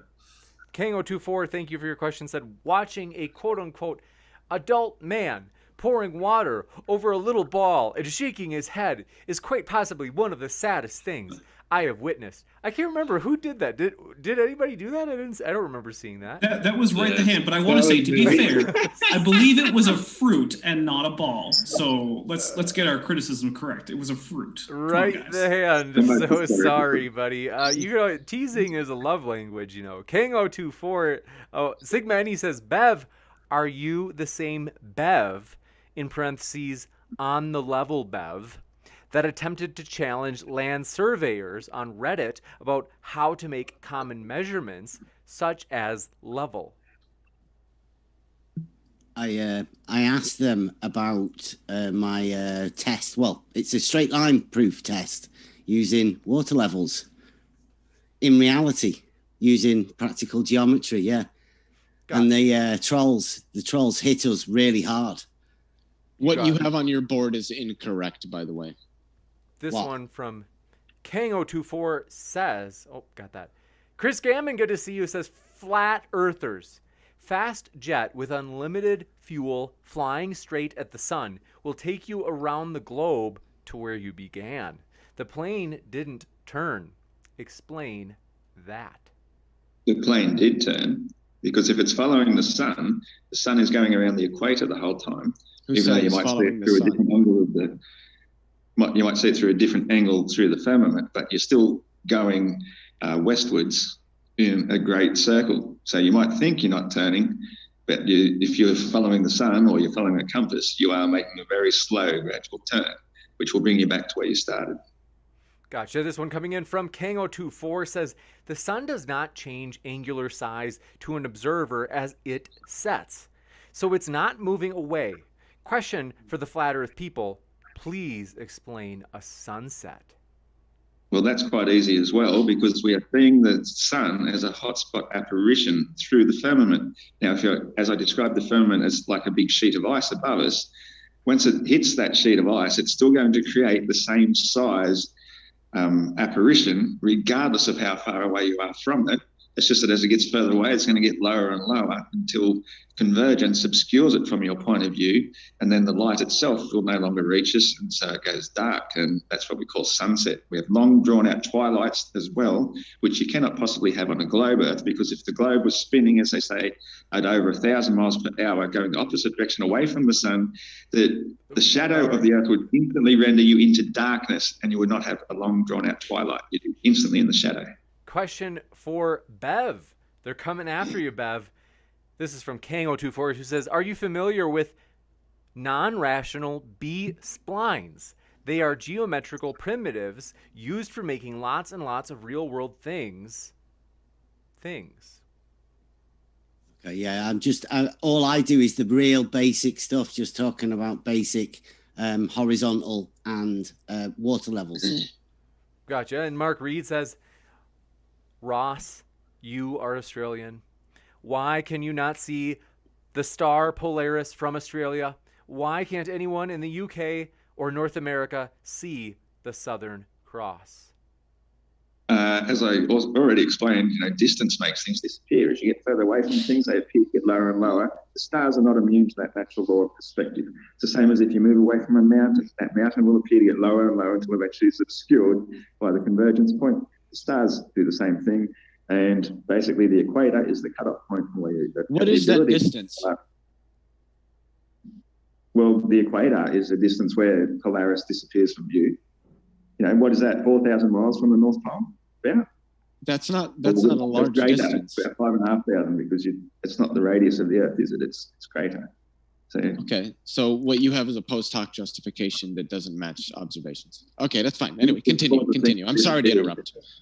Next one coming in from B-Ball for Life says, Bev, why do surveyors' manuals say geodetic surveys of large areas are affected by and must take into account the curvature of the Earth, location on the Earth, surface, and elevation above sea level?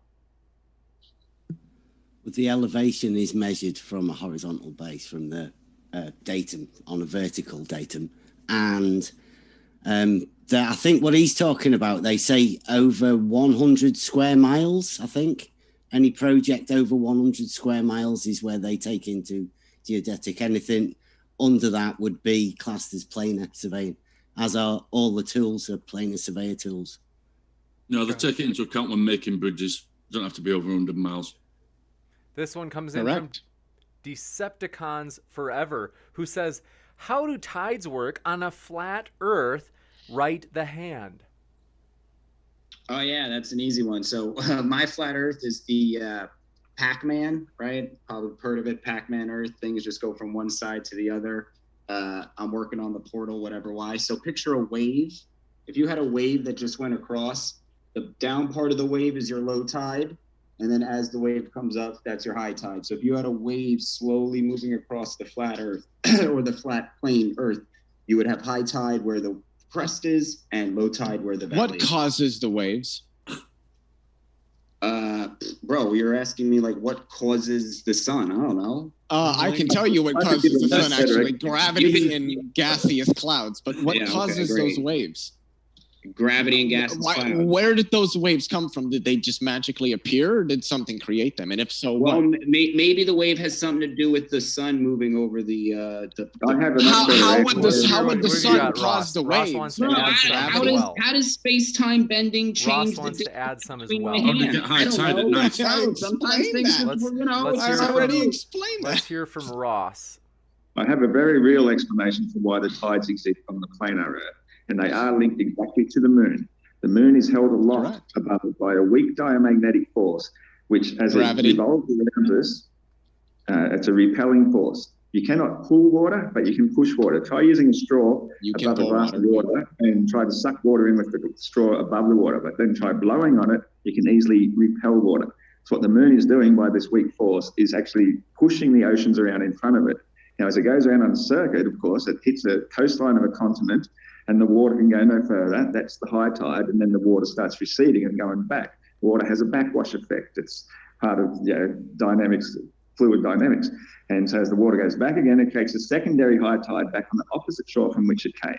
by which time the moon has made a full circle 24 hours, 50 minutes later, and starts repelling it forward again to create the next high tide back the other way again. So that's why we can get 2 high tides and 2 low tides every single day on the stationary planet Earth, but you cannot have 2 high tides and 2 low tides on the globe with one moon pulling the oceans in one direction. You get one massive high tide and one massive low tide every 24 hours, 50 minutes. But this thoughts, matches Paul? the moon cycles 100%.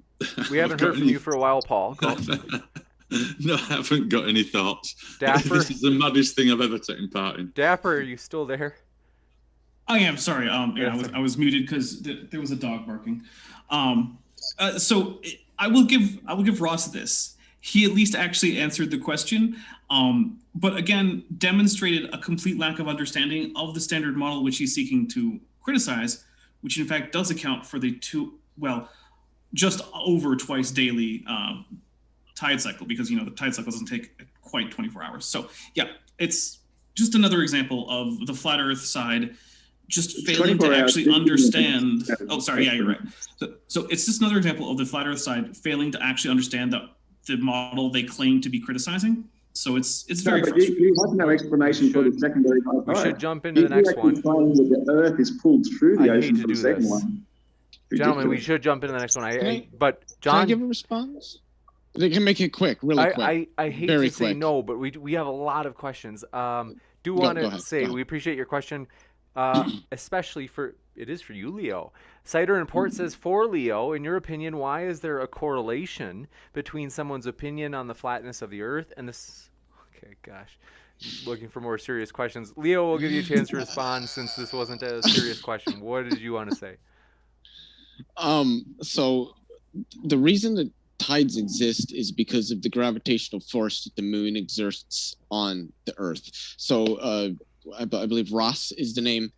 He is right when he says that it is the moon, and it is a result of the moon orbits the Earth slightly faster than the Earth rotates.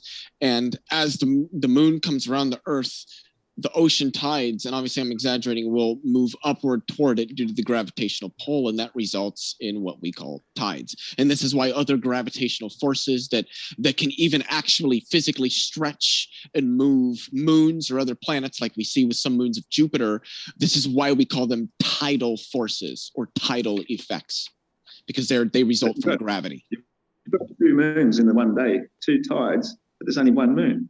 Where's the second high tide come from? It's emergent from the fact that when water is pulled in one direction, it has to come from the sides, and that lateral motion is differential to the opposite side of the bulge, which means that relative to the low tide, there is a less high but still high tide opposite the moon, which the high tide itself is offset due to the rotation of both the moon and the Earth. No, that would be the low tide. I know that's what you think, but that's not what the model is. We must go to the next one. John W. says, I love this channel. Respect to you, friends. Even if I do not agree, I love hearing ideas and knowledge. John W., thanks for your support, and you can find all of our guests' links in the description. And Titanicus Andronicus, thanks for your question, said, if equations are wizardry, then algebra is black magic. Great show. Thanks for that. And John W. says, globe Earth, but I may be ignorant.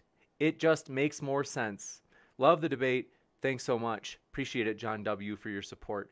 The Crawdaddy says, I like flat earthers. Let's see. Okay. Hey, James. James, do you mind if I quickly address that first comment you made about the black magic sort of thing? Go ahead. Because it's quite ironic is that the globe depends 100% entirely upon this black magic, which they call the dark force or dark energy, dark matter. And they say that it's 70% stronger than gravity itself. So first they invent gravity to make the world possible, but then to make the universe possible, to stop it all colliding into a singularity, they use this dark force or dark matter, which has never been seen, but they can tell that it exists because of their wizardry and formulas. Next up, B-Ball for Life says, the stars are 70 miles away? Wow. So the stars are closer to me than California, and I'm Hawaii? I think they're saying I'm in Hawaii. I don't know. But they say, are the stars closer to B-Ball for Life than California is?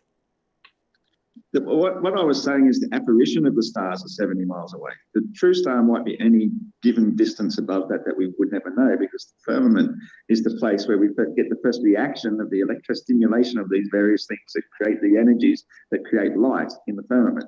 Then with the sun, of course, being the greatest of them all, and the stars, but they all appear in the firmament, which is why the ancients have always said that the stars and the sun are in the firmament, because that's, to all intents and purposes, where they appear to us, in it, whereas they could be any massive distance above it. John W. says, I am more interested in the awesome work of the middle guy on the whiteboard. Well, so it's been interesting to see the different gadgets and things on screen there. Mr. Wilford says, for the flat earthers, explain in particular, Right the Hand and Bev, why standard candles don't allow us to say stars are millions/billions of light years away. So is this guy's argument because there's candles that a star is 1 billion miles away? Wait, you don't know what the term standard candle means even? Oh, wow. So candlelight luminosity. Okay, so things have really harsh. Bro, because I didn't hear what he said, bro. Chill out. So because something has a candle watt power and we call the brightness candle watt, that means something can be 1 trillion miles away. No, that's not what that is. No. All right, yeah, okay. Let's hear briefly, Dapper, if you're willing to share what a standard candle is, and then we can give a chance from Right the Hand. So a standard candle is an object of a known absolute luminosity. So we know exactly how bright it is from a given distance. And then when we see that particular object, we can measure its apparent luminosity and then use the inverse square law to calculate its distance. Because if you have its apparent luminosity in the inverse square law, you only have one unknown variable, and that's distance. You just rearrange it with algebra, you get the distance. Yeah, so have you ever gotten right next to the sun and then walked 10 feet away from it and know what the brightness nothing to do with what he hold on. Let me just say. Or are you saying because a candle behaves like this, the sun, which doesn't sit Why are you stuck on candles? Hold on, bro. The sun, which doesn't sit on a desk burning wick, should behave like the candle. That's ridiculous. When you have the candle or any type of candle light, floating in the sky above me, then I'll believe that stars are millions of miles away, man. You're a Poe. I'll tell you what, have to be a Poe. Right the Hand. When you figure out a way for the sun to work differently that doesn't involve special pleading, let me know. You're saying every day we wake up and see a sunrise and a sunset, and you're going, how does that work?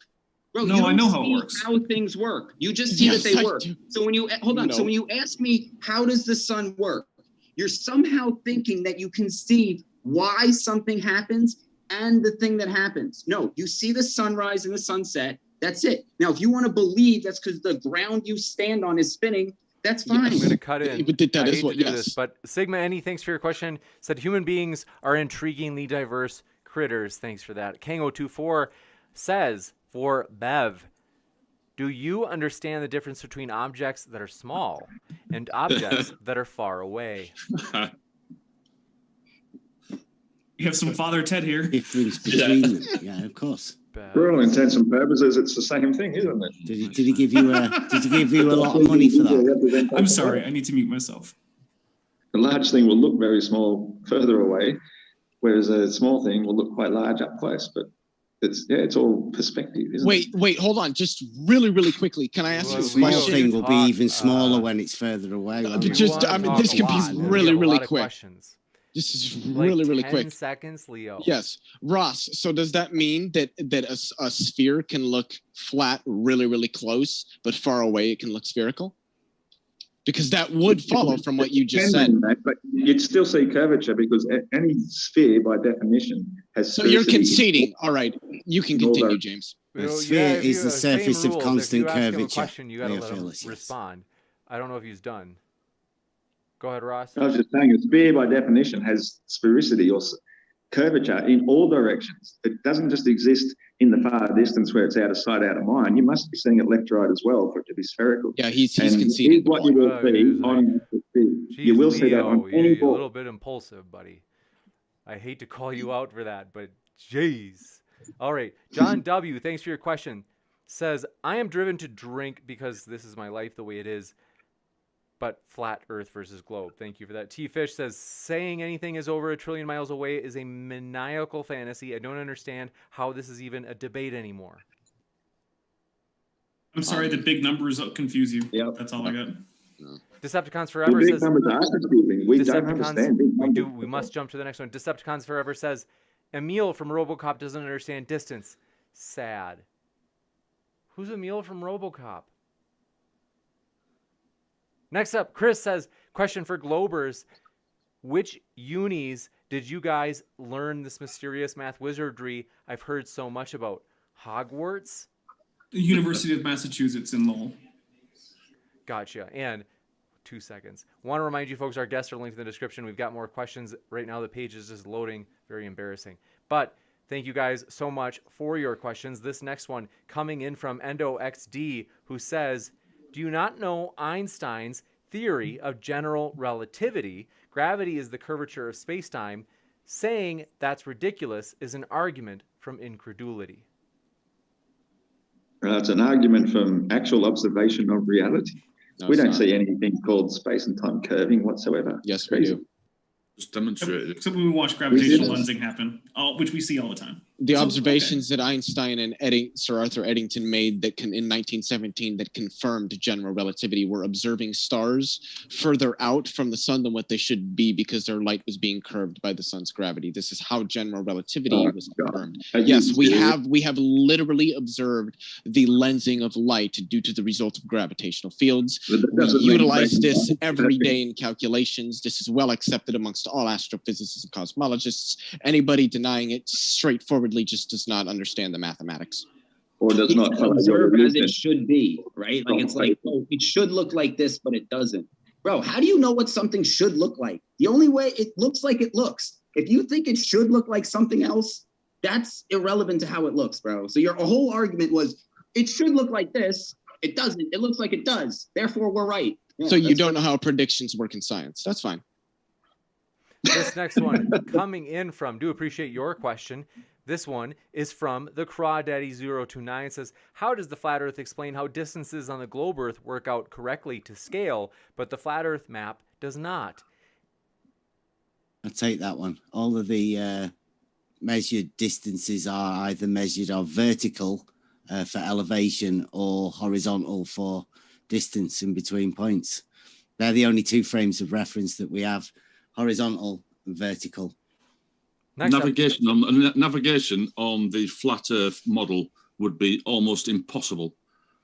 Next up, Matthew. Well, you can't measure distance across water, though, can you? That's the problem. Yes, you can. Because you can measure distance You across water. can estimate it by average Anyways, speed. continue. Jeez, we're talking about actual measurements, and you just anyway. Let's continue. Not. No. Anyway. Yeah, I was in the Navy. You can definitely measure your distance across You water. can't use an odometer in the water because you've got water currents, you've got all sorts of different things that can affect it. You can work out average speed and estimate how far you've gone, or knots of miles, which is a rate of knots of a rope leaving the boat. Nautical miles? Knots, because Nautical it's knots miles? for a rope, and that will tell you speed by how fast the rope comes out the back of the boat before you have to wind it back in and start again. Yeah, nautical miles are done by latitude as opposed to real miles, which are done over land. Oh my God. Based on a globe. Let's hear from Paul. To the globe Earth. Based on using circular geometry around the center point to use for navigation. You've used latitude lines in ever-increasing circles around the middle point, which naturally then a nautical mile gets bigger and bigger the further outwards you go. Let's That's give, true. because we That's true. haven't heard a ton from Paul. Paul, what were your thoughts on that? And then we're going to jump to the next question. I have no idea what he was talking about on the last bit. But yes, you can measure distance over water. Of course you can. Next up, Matthew Steele says, why has no flat earther ever taken just a single video from the edge of the earth? That's a ridiculous question because there is no edge of the earth. We believe it's infinite. It goes forever. But the limits of where we can reach is Antarctica, and there are thousands of videos of Antarctica showing a massive ice wall surrounding us. Juicy. Mark Reed, thank you for your question, says, so if we set up a vacuum chamber, Ross, and drop objects, they still drop to the floor at the same speed. Why would that happen? because the vacuum is the absolute lack of resistance. Whereas, if you dropped a feather in air, a feather has some amount of air resistance. So that's why it gets resisted on its way down. Whereas if you drop why does it fall down and not but go why up? do they fall down at the same speed? Exactly. Why does it go down and not up? They both lack resistance from the medium they're in. Yeah, but why do they fall down at the same speed? Well, they stop when they hit the floor. Without the resistance, what's dictating they fall down at the same speed? Could it be Newton's universal gravitational constant? You can call it whatever you like, but it's still the lack of resistance, an absolute lack of resistance. Which is defined by what? It falls by the fact of having mass in a place that has no mass to resist. In space-time? Yeah, curvature. Thank you. Yep. No, in a vacuum. Nothing to do with space-time or any curvature. It just falls straight down. Yeah, but why does it go down? If it's to do with density and you've taken everything out of the chamber apart from the object, why does the object fall down and not go up? How does it go? Question. The resistance force always comes from beneath. That's universally being known. How do we determine that? What experiments determine that? What mathematics defines it? We don't need mathematics. You just need logical observation. Yes, look that everything comes to rest when something with sufficient density resists it from falling any further. How do you define your observations if you're not using mathematics? Do you realize how dependent physics is on math? Relative density, mate. Like relative density. Yeah, but how do you mathematically define that? Is sufficiently, well, you can measure it by how much volume it takes up and how much the equation? Weight. You really need to do it mathematically, but the mathematics is irrelevant to the reality of what's actually happening. Would you put it on a vertical scale? Wait, you guys are saying mathematics is irrelevant in your physics. I mean, I'm not surprised by that, but if you understand what physics is, you'll know why mathematics is so important. Mathematical explanation for it. The mathematical explanation is irrelevant to why it does it. The mathematical explanation just explains what happens and the amount it happens, but it doesn't say why it happens is because there's no resistance beneath it to prevent it from happening. Yeah, so why does it fall down and not up? It's a vertical change, isn't it? So why is it vertically? That's your geometry. That's your mathematics. Why is it vertical in one direction but not the other? Why is it going one direction but not the other? Vertical is up and down, isn't it? Yes, but so why does it go down and not up? Because it's not a gas and it's not lighter than the but we pulled all the gas out. All the gas out. Why does it go down? I appreciate your guys' gusto. Just that we have more questions. Sleepy Dan says, my glass of ice doesn't get heavier as it melts into a more dense liquid. Relative density is bunk and easily proven wrong. Well, that's ridiculous as well, because when the ice freezes, it expands. So it takes up more space, which is why it floats in water. But as it melts and becomes back to the liquid state of water, it's still water. It doesn't increase in weight. It's still the exact same amount of water it began with. Next up, the Crawdaddy 029. This is a two-parter. He says, that's not Ocean's razor, but it's weird. I think they must have meant Occam's. That's not Occam's razor, but it's weird for you to say the simplest answer is the most likely correct. What's more likely? That there is a major world conspiracy?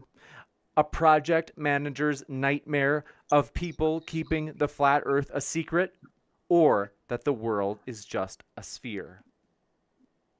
Well, the sphere is the manufactured thing, which we're all brought up from childhood to believe. So you've got no reason to disbelieve the adults who taught you as you grew up. It's only as you grow up and start to think for yourself that you start to question the dominant paradigm of what we're told is reality.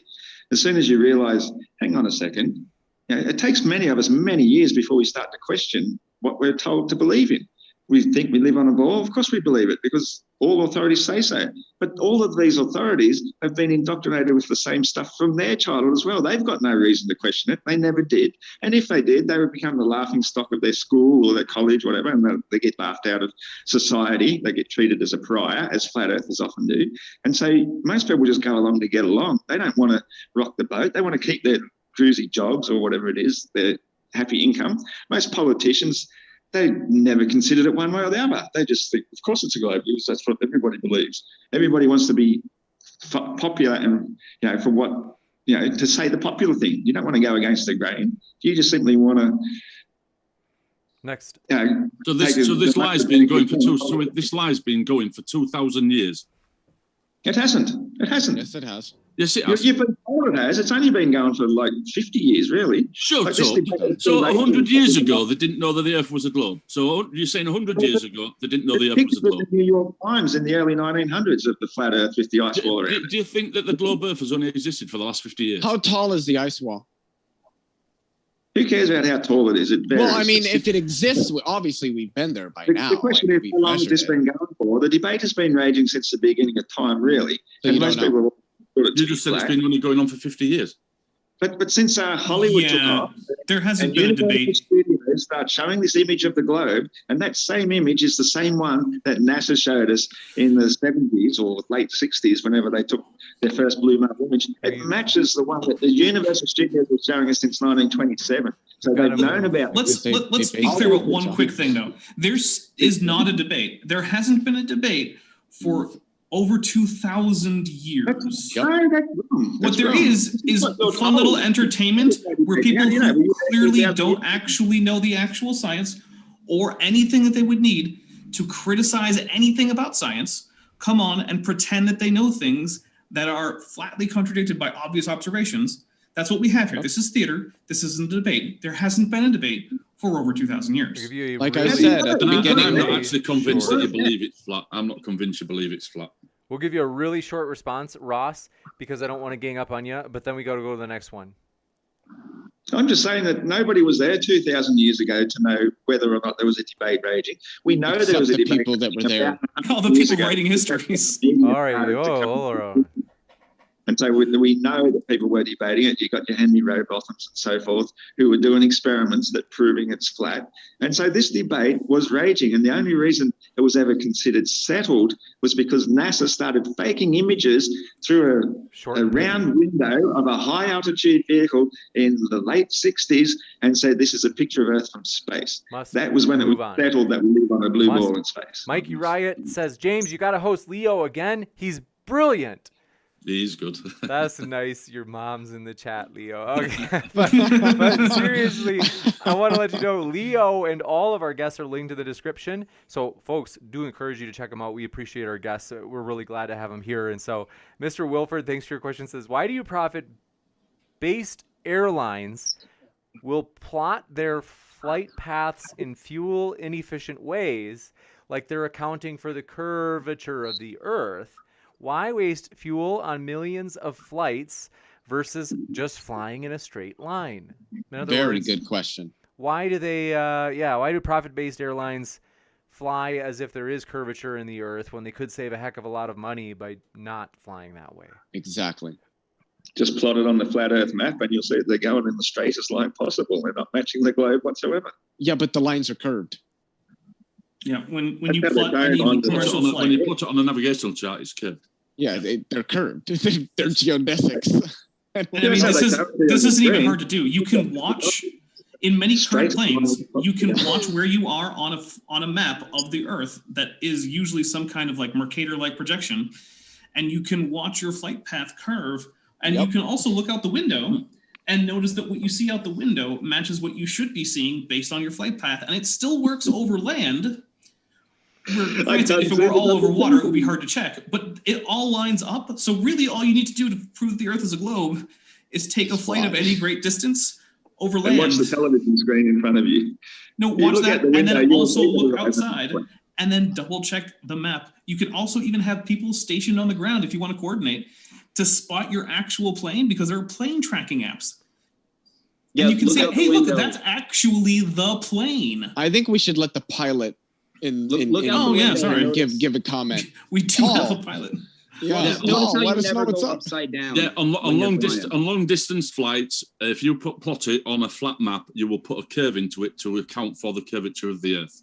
On a short distance that I fly, I don't bother with that because I'm only doing 60 miles. But if any great distance, you include the curve for exactly what was said in the question, to save on fuel and to save on distance. Yes. So if you fly like 2,000 miles, you're going to start here and then you're going to be directly under yourself.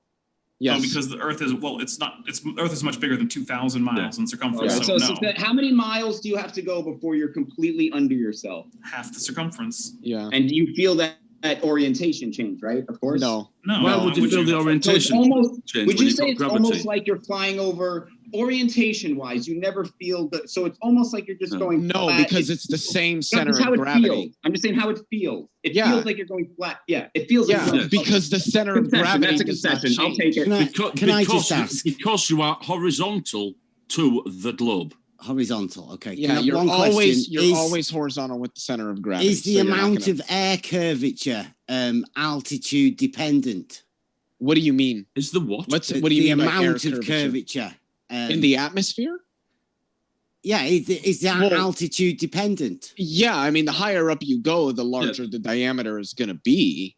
What about the spin of the Earth beneath you? How do you account for that if it goes twice the speed of the aeroplane?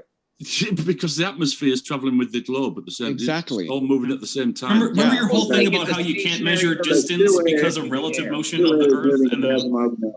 So Ross, stationary is going 1,000 miles per hour.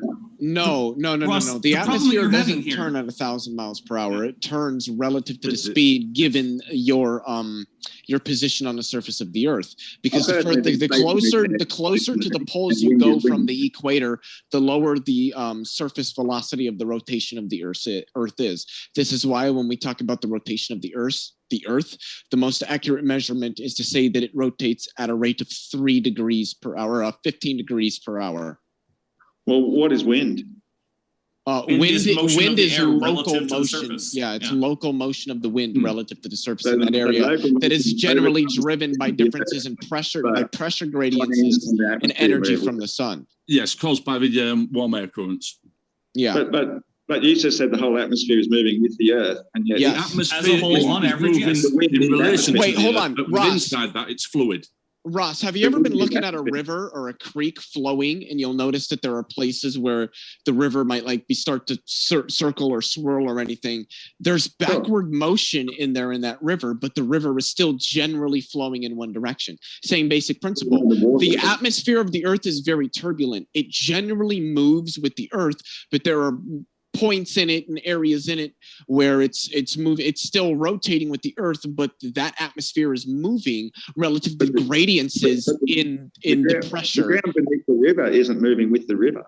You know, the river is moving independent. The river is moving independent of the ground. The ground isn't moving with the river. I wasn't talking about the ground. I want to give Leo a chance to respond, and then we got to go to the next one. The ground is moving with the atmosphere.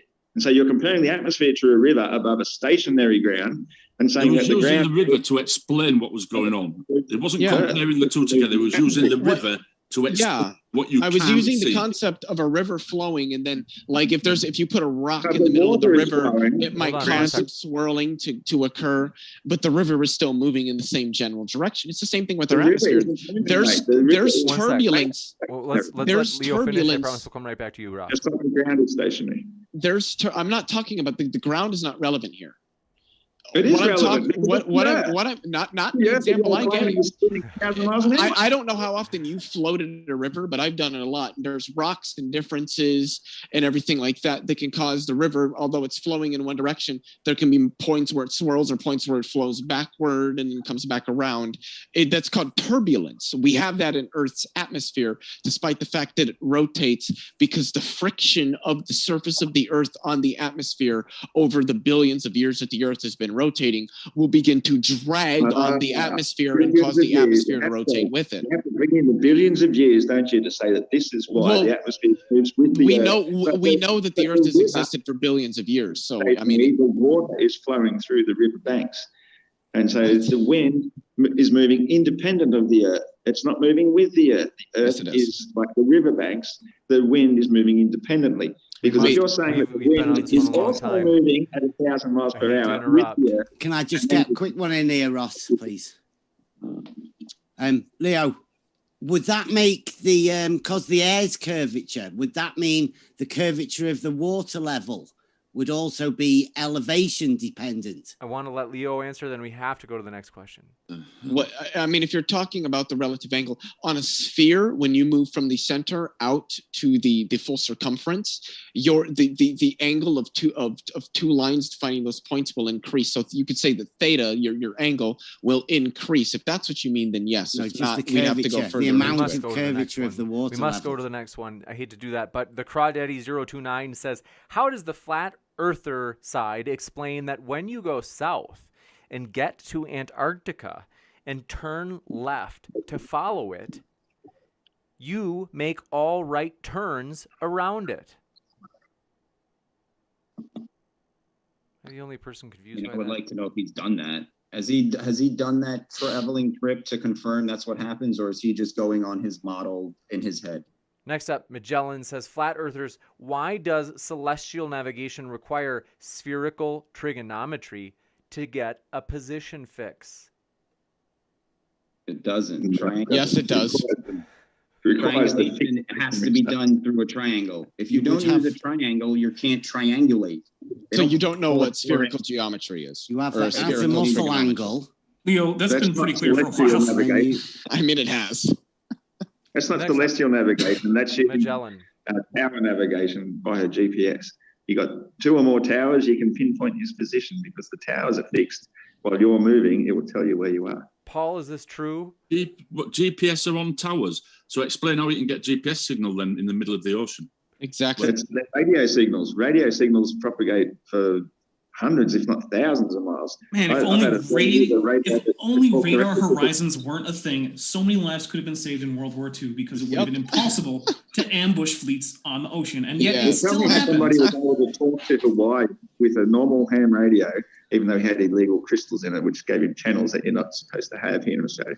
He was able to that'd be the radios that you bounce off the atmosphere to go across the curve. Yeah. I used to do that myself. It's funny how you can't always do that because it's dependent on atmospheric conditions. Yeah, exactly. It's dependent on what the atmosphere is doing at the time. You get the ionosphere, which you can bounce the radio signal off it so you can go a further distance. I used to do it 20 years ago. Decreasing density of anything. There's more nothingness than anything. Your gravity works in the first place. The stronger the gravity pull is, then the more dense the air gets lower down. Hence, we have the air pressure gradient according to gravity, which we just call it the volume of it and the amount of it pressing down on you. But if you're getting up to the ionosphere, you're talking about nothing. But if it was an actual firmament, you could actually bounce something off it like radio waves. You do bounce stuff off the ionosphere. That's exactly so Ross doesn't know how electromagnetic radiation works. Says, thanks for your question. Can Bev explain how right line geometry defines the Euclidean 3 space of our world? Yeah, easily. Thanks, Clary. The right lines are the 2 right lines that make a right angle. They are a horizontal, plane, and a vertical. Those 2 reference frames are the reference frames that we use in reality all the time. We use a tool called a level to establish a horizontal, and then we measure vertical change. That vertical change from that horizontal is elevation change. I mean, that's how it works in reality. Gotcha. Next up, is that horizontal? I can't see. I can't. Oh, there it is. Now we can. What? The line. Look up the circle I've done. Is that horizontal? Put a level on it. Yeah. Yeah. Is that horizontal? Nah. That looks it is if you're on the globe. It's not. Yeah. It is if the center of gravity is the center of the horizontals don't turn into verticals. They just don't. It's horizontal to the globe. We must jump into the next one. Matthew Steele says, Leo, are you familiar with cat Earth theory? If the Earth were flat, cats would push everything off of it. Yeah. That's funny. Yes, I am familiar with that. By the way, cats don't like water, so they're not going to swim all the way to Antarctica. And it's a little bit too cold. Cats would become icicles in no time at all. Anyway, I was going to also say, Leo, I'm sincerely sorry I was so rude to you earlier. I feel seriously... You were rude to me? I was, yes, and I'm sorry for that. So I do apologize for getting a little snippy, and I was a little... It's all good. Yeah, I don't remember that, but it's okay. Thanks for your short memory. So thank you. And, but yes, we do appreciate our guest folks, and so if I am ever a little bit cranky as a moderator, forgive me. We do appreciate them a lot, and they are linked in the description. Also, Dapper Dino has an after show, which is pinned to the top of the chat as well. And I will be sending the link to join that in the same email chain that we're all in. So any of the panel members are able to, if they want to. I realize it's very late in some places, so I get it if you might not want to, but it will be an option. And the Crawdaddy. Well, already midday. The Crawdaddy 029 says, how do flat earthers explain that there are flat earthers all around the globe? Okay. That meme. I'm Yeah, they need to do a curious global tour. you guys have, even, I mean, Flat Earth Aussie, Kent Hovind, he loves this meme. I don't know if you know this, but Kent Hovind, he's not a flat earther, and he loves showing this meme of apparently a flat earther who posted on Facebook, join the Flat Earth Club, we've got clubs all around the globe. James, that's who you need to get to be the globe defender on your next Flat Earth Globe debate, is Kent Hovind. We've asked him. Kent Hovind versus Nathan Thompson. We've asked for it many classic. times, but he won't do it. I mean, I'll ask again, but thank you for your question. This one coming in from the Crawdaddy029 says, why are flat earthers so wrong at what science concludes? Let's see. We haven't heard from the hand. What are your thoughts? Agree, disagree? Science is the new religion, right? It's like we all see the same effect, and then science will try and get more from it, right? They'll tell you the why. So I can stand with a scientist and see the effect that he sees. Then he's going to be like, well, before we saw what we saw, I made a hypothesis. So now I know more about what we saw than you, and I can tell you why it happened. And I'm going to be like, well, if you saw the same thing I did, you can tell me why it happened, then I should be able to say why it happened. So, can I ask one really quick question to that? I'll really quick. Scientists. Do you know, right the hand, the difference between a hypothesis and a theory? There's no difference. They're both mental. Okay, yeah, that answers everything I needed. Yeah. We can continue. Technicalities, man. I like Flat Earth Rossi or Aussie. Are you having a brewski out there? It looks comfy, buddy. Bloody oath, mate. An excellent question. Sigma Any says, for the flat earthers, what would happen if we clip the string that tethers the sun to the great central axis? You don't believe that, do you? It'd fly off into space. Okay. Brian Williamson says, I'll fight anybody here. Thank you, Brian. Did I miss any? Let me just check if there are any last ones. We do have another one. This one comes in from Mr. Wilford. Thanks for your question. Said, why did we can't say this word on stream, NAZIS. Oh, the National Socialists? That's right. Have to account for the curve of the Earth when using the Gustav railway gun. Right the hand. I mean, you're asking. So because the Nazis might have used the gun. Oh, there he goes. The word. That's all right. Just answer the question. Because Nazis are liars, bro. You know, they're Nazis. They'll lie about anything to get what they want, which is power. And so they were lying to each other about how to aim their gun so that they could lose the war, so they could get power. Did they win the checks war? Out. Did they win? That checks out. No, is it because they were lying to themselves about how to fire their guns? Is that really the claim you're going with? Is it the Germans hated everything, including themselves, so much that they lied to themselves about how to aim a gun from a train? What I'm saying is they thought the Earth was a sphere. They lost the war because they couldn't aim right. Oh, wow. So all the Allied artillerymen were not taking it into account. Is that what we're going with? They would have won the war if they would have taken this into account, and they wouldn't have been missing, and they wouldn't have lost. So maybe if they knew the Earth was flat and they didn't account for curvature, they would have had more direct hits. Well, in the inevitable flat versus globe Earth civil war, good luck with the aiming tables for your artillery, guys. Yes. Next the up. Germans actually found the escape route underneath Antarctica with their U-boats, and so after they had won, they decided to just concede escape and leave it to the evil allies who think they won when they actually lost. Right. I said too much. Right. Next up, this one coming in from Chris says, no, radio is bounced off the firmament. Duh. Oh, that's a good point. No, Leo, we just lost. Let's pack it up. Yeah. Oh, shit. I don't know what to say to that. Brian, but on a serious note, learn how electromagnetic radiation works. Brian Learn how Williams. to make that a great Asian, right? It's okay.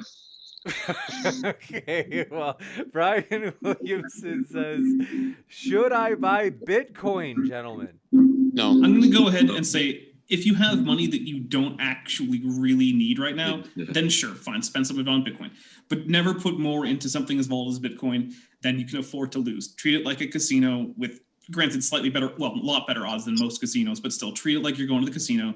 If you have an extra $20 to spare, sure, put it in Bitcoin. I don't care. Silver has went from $18 an ounce to $28 an ounce.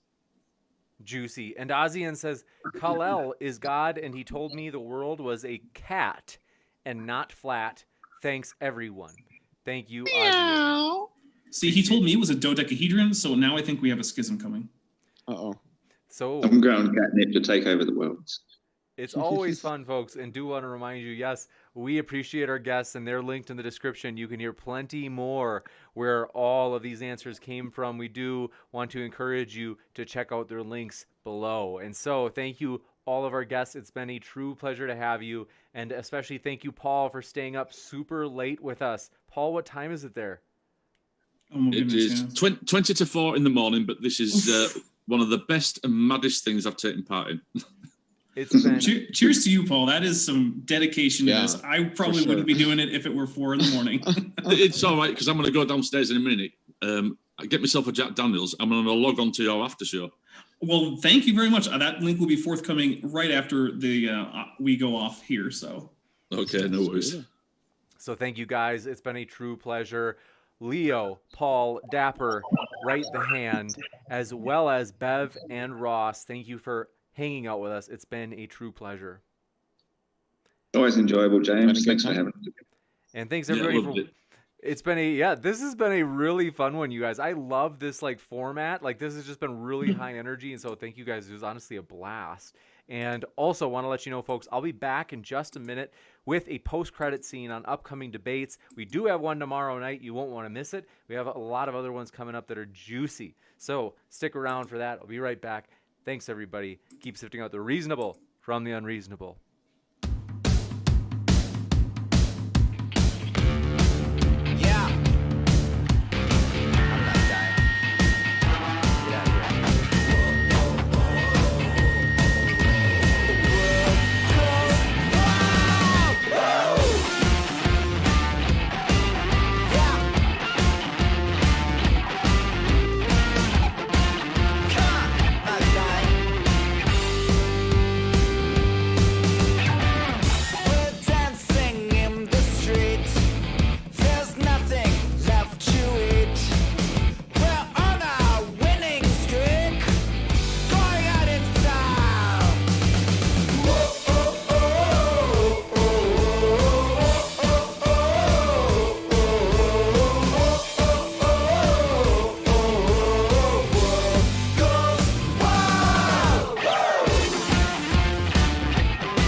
Ladies and gentlemen, that was a blast. Thank you guys so much. I really enjoyed that. You guys, that was seriously really fun. Thanks for hanging out with us at Modern Day Debate. We appreciate you guys. Thanks so much. I love getting to say hello and just hang out with you guys at the end here. This is always fun for me. So saying hello to you in chat. Planet X, glad you made it. Fernando, we were glad you were here. Freddie Fastfinger, thanks for coming by, who says invest in gold. It's the only true currency.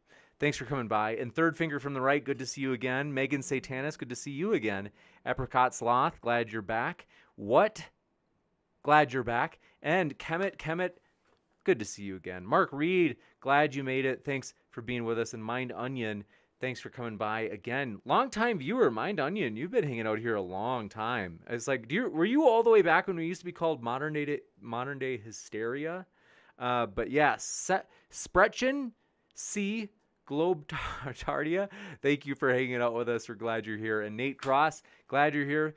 Fox Sushi, hello, my friend. Joker's Wild, good to see you again. Kirk Welson, thanks for coming by. Trolling for Truth, glad you're here. John Pelosi, glad you're back, friend. Albert Bitcoin, Robert Page, and John Guzidik, thank you for being with us. We are glad you came by. Sleepy Dan, thanks for being here. Marion Gran Burheim, good to have you. And Patrick Vaughn, thanks for coming by. Hey, you, glad you came by. Joe the Toe, good to see you again, man. General Balzac, good to see you again. Hoping to get you on here in maybe the next several weeks for a possible tag team debate on capitalism versus socialism. Should be fun. And Mariko Mudd, glad you're here. Helioskeptic, thanks for coming by. Said it went better than I thought. Oh, I'm glad to hear that. Lambie, I was awesome. I loved it. It was a great event. Lambie, good to see you. BV, thanks for coming by. Fox Sushi, John W, thanks for being with us. And let's see here. I'm catching up with chat. Thank you guys. It's always fun though. Known Universe, we're glad you're here. And Billy Blue Heron, good to see you again. Says, personally, I love this channel. I'm sorry for trolling the comment section so often, but seriously, I think the elevated debates are the best. Flat Earth, not so much. Well, we're glad you're here. And Human Girl, good to see you. And Question the Answers, glad you're here. Said James, thank you for an awesome show, my brother. Thank you. And man, we see Ross Thatcher in the live chat. We can't thank the guests enough. They're the lifeblood of the channel, and they make it fun. And so thanks for coming to party with us. Dapper Dino, Leo, and Paul, as well as Ross, Bev, and Right the Hand. It was a blast. And Mike W. 777220 says, thanks for the forum. My pleasure, Mike. Thanks for being with us. Bond says, howdy, James. Good to see you, my dear friend. Hope you're well. And then, I love getting your feedback, folks. Nomad Teacher says, hi, James. How are you? I hope you're doing well. Thanks for being with us, Nomad Teacher. And then Third Finger Room the Right says, don't forget about Twitch. Oh, you're right. Sorry, Twitch fam. Lucille. Is it pronounced Lucille? Thank you for being with us. Ozzy, and thanks for your Twitch subscriptions, by the way. Seriously, thanks so much. And Tapatzel, thanks for making those emotes. They look great in the chat. Move 37, thanks. I agree. Much love to you, my friend. And yeah, those emotes look legit. I love them. So Mystic Warrior 1137, thanks for coming by. Says, Flat Earth debates are always the best. Great show, James. Thanks so much. That means a lot. I'm glad you liked it. Kai Reason says, racists are plagued with the same ego struggles as flat earthers. Sorry, I didn't mean to take a side. I try not to read those, but I just sometimes I read something without like processing what it's actually saying. So, but yes, B Badass says, sorry, I never got to chat much, but I always listen. My job is caretaking an elderly client. Oh, that's cool. Well, that's a noble job. That's really cool. So good for you. And Billy Wool, glad you're here. And yeah, you guys, I am excited though that the funny thing is the podcast, the Flat Earth debates, when we upload those onto podcast, they do really well. So it's like, it's funny that the people who listen to the Modern Day Debate podcast, they also love Flat Earth debates. And that makes sense because most of the people that listen to our podcast learned about it through the YouTube channel, right? So like I usually mention, which I will mention, you guys, we uploaded a really good one today. It was Dr. Josh and Surus Skeptic. They debated praise, and I'm trying to remember who else it was, but two Christians on biblical slavery in the Old Testament. I just uploaded that to the podcast this morning. Folks, you don't want to miss that one. It was a really fun one. I was there that night. I got to moderate it. It was a blast. And so I would encourage you folks, it's like if you're already on your phone, well, how convenient is that? You could pull up your favorite podcast app right now and you can find Modern Day Debate. I guarantee it. I've worked really hard to get us on virtually every app there is, like Apple Podcasts. What are the other ones? Let me think. 2 seconds here. I'm going to pull this up because I love this little dealio. Oh, wait, I'm gone. Here, let me see. I know where it is. Hold on. There it is. Oh, here we go. Yeah. Stoked. You guys, as we are a neutral platform hosting debates on science, religion, and politics, and pretty much every topic you can think of. If you haven't yet, hit that subscribe button, folks, as we are really excited about upcoming debates, which I told you I'd tell you about, and I'm going to right now. Tomorrow, is anti-theism rational? It's going to be Amy and Raging Atheist against Sal and John Maddox. So that should be a juicy one. And here they are. Here are those podcasts. So right over here, check us out in your favorite podcast app. Stitcher, we're on Apple Podcasts, we're on iTunes, Spotify, Podcast Addict, which that's the one I actually use. Is I use Podcast Addict. That's just the first one I ever used, and I stuck with it. But yeah, we're also on Google Podcasts. I'm curious. Well, let me know, chat. What podcast do you guys mostly use? I asked this once before, but I'm trying to remember. Because we want to be sure that we're on your favorite podcast. And so if we somehow aren't, let me know, because we really do try to work hard. And so I've been so encouraged, though. Like I said, people are like, oh, it's great for when I'm cleaning. I'm like, doing workouts, I'm taking a walk. Sometimes people listen to it on their commute to work. And so that's encouraging. And it's nice, like long form content. One nice thing about it is you don't have to like constantly click down to play the next video or the next song or whatever, because it's long, so it'll last you an hour and a half before you have to click on the screen again. But anyway, Albert Bitcoin, good to see you. And Brenda, good to see you again, as well as Question the Answers. Got to say hello. Thanks for being with us. General Balzac says, be glad to do so. Partner seems up and down on it. I'll hit him up again tonight. Good to know that. Crawdaddy029 says, you didn't read my 2-part question. Oh, I'm 99% sure that I did. I'm not joking. I really do remember reading that one, because I remember I said it. I was like, this is a 2-parter. So unless you had two-parters, but I'm telling you, I really did read it.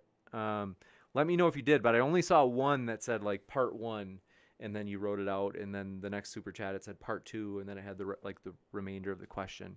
Unless did I not read the second part? And maybe that was the mistake. I don't know. Let me know. But let's see here. Brooke Chavez, thanks for your support. Said thank you for another amazing debate. It was amazing. And but yeah, let's see here.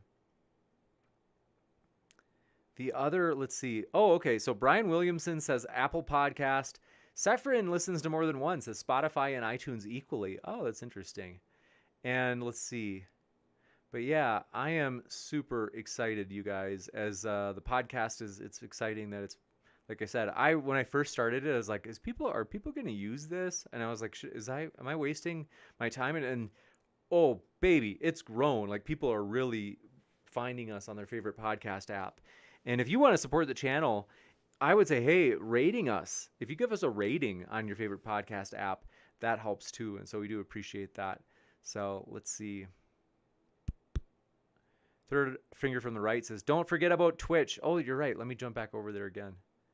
But yeah, Ozian, thanks again for all of your support. And Tapatzel again, those dank emotes in Twitch. If you guys haven't seen it, I do want to share that with you. Let me put the Twitch, our Twitch. So I'm putting the link to our Twitch, you guys. If you are listening via YouTube, I'm putting that in the chat right now. And then I will, what's the word I'm looking for?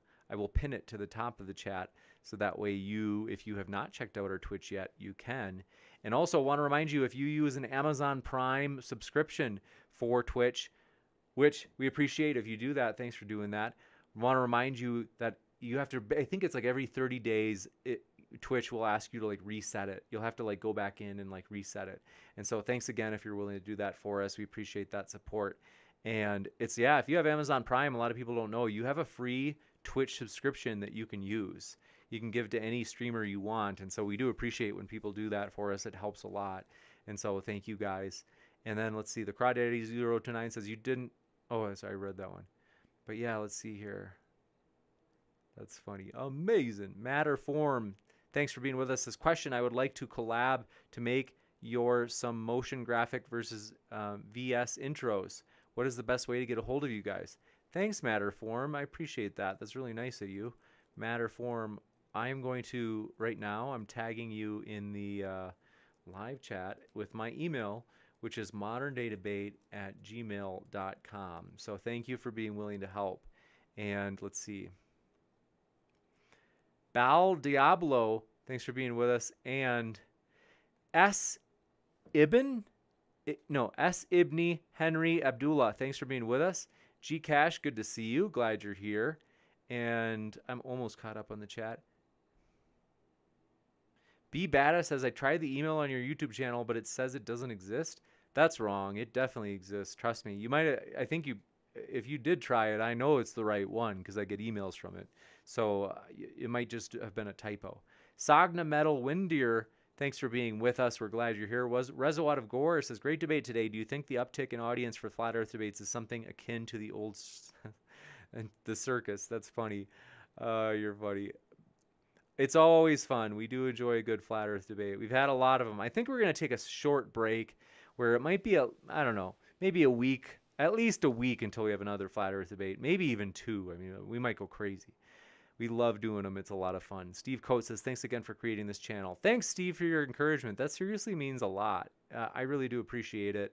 So thanks so much for your support, because I do love it. It's fun. And that's our whole gig, is we've always said, hey, we want to really encourage people and just say, hey, no matter what position you have, we want to be open to letting everybody make their case. And hopefully we do it in a way that's fair to everybody. And so John Skzdilic says, thanks, James. And then B Badass says, would you consider nutrition and fitness a scientific debate? I would love to see people debate different health-related topics. I'm kind of a health nut. We're open to it, especially on related to veganism. That would be, it would ideally be like bigger, I can't remember his name. I think it's like Lane. But if it was like Lane and vegan gains, like that would be a cool debate. Crawdaddy029 says, it's possible I just didn't hear you read it. That might be, I don't know. Let me know. If I missed it, I'm really sorry, and shoot me an email and I can Venmo it back. But I think I got it. I read them out of order, though. I do remember that, Crawdaddy, because sometimes the page doesn't load, and I just read whatever super chat shows on the screen. So that might have been why you missed it, too. So Chris Gammon says, hey, James, I had to come and go tonight, but I really enjoyed the debate. Good to see you, Chris. Thanks for coming by, buddy. And Chris, I'm trying to remember. You're in Texas, right? Is it the Dallas area? Do I remember right? I know you're in a warm southern climate. It's either Texas or Florida, but I think it's Texas, and that's why I envy you. I used to live in Texas, and it was great. It was very warm. The winters were tremendous. You guys believe me. But yeah, thank you guys so much. What says Modern Day Flat Earth Awakening?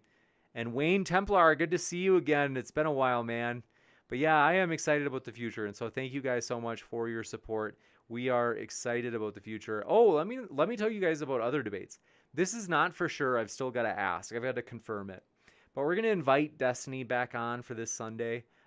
Whether I can get a hold of him on time, that I'm figuring out.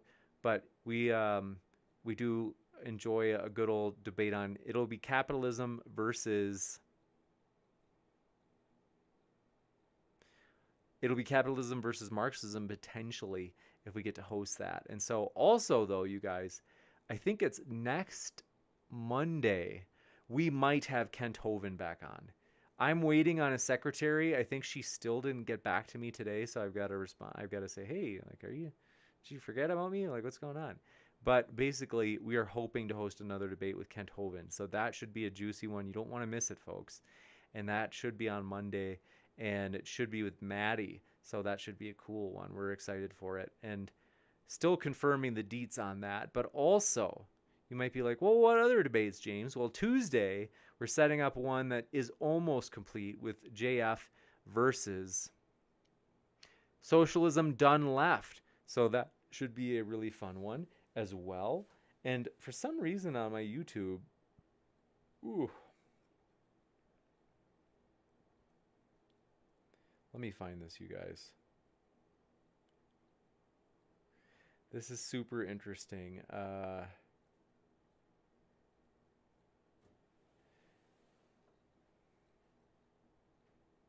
Oh, there's the Twitch chat. I can see the Twitch chat. Thank you, Sephirin said I should watch here more often instead of YouTube. Yeah, the Twitch chat is fun. It's easygoing. People are friendly in there. Kai Reason says, I'm in Texas. I'd rather be in Washington personally. Too dry here. Hey, I know what you mean. You must be, I'm guessing you're in West Texas. I lived in Lubbock and I loved it. I love the dry heat. Couldn't complain about that. Now I lost the chat. Oh, there it is. Here it is. Thanks for your patience, gang. 2 seconds. But I think Dylan has an epic show, so we're gonna raid his debate, his stream in just a minute, because I think Dylan is live right now. So raid Dylan Burns TV. So slash. A hype train is close. One more person needs to sub, gift, or use bits. That's what Twitch says. What is a hype train? Oh, it actually answers it. It says, a hype train starts when multiple people subscribe, use bits, or gift subscriptions to the community. Once a hype train is underway, the community fills up the hype meter with more subs, gifts, or bits. Everyone who contributes receives one unique emote based on the highest level completed. So, well, that's cool. I don't understand it, but I'm new to this Twitch thing, but we are learning it, and I'm glad that the Twitch has been enjoyable for people. Okay, I'm going to raid. So if you're in the Twitch chat, I want to let you know we are about to raid Dylan Burns' channel. So let's see here.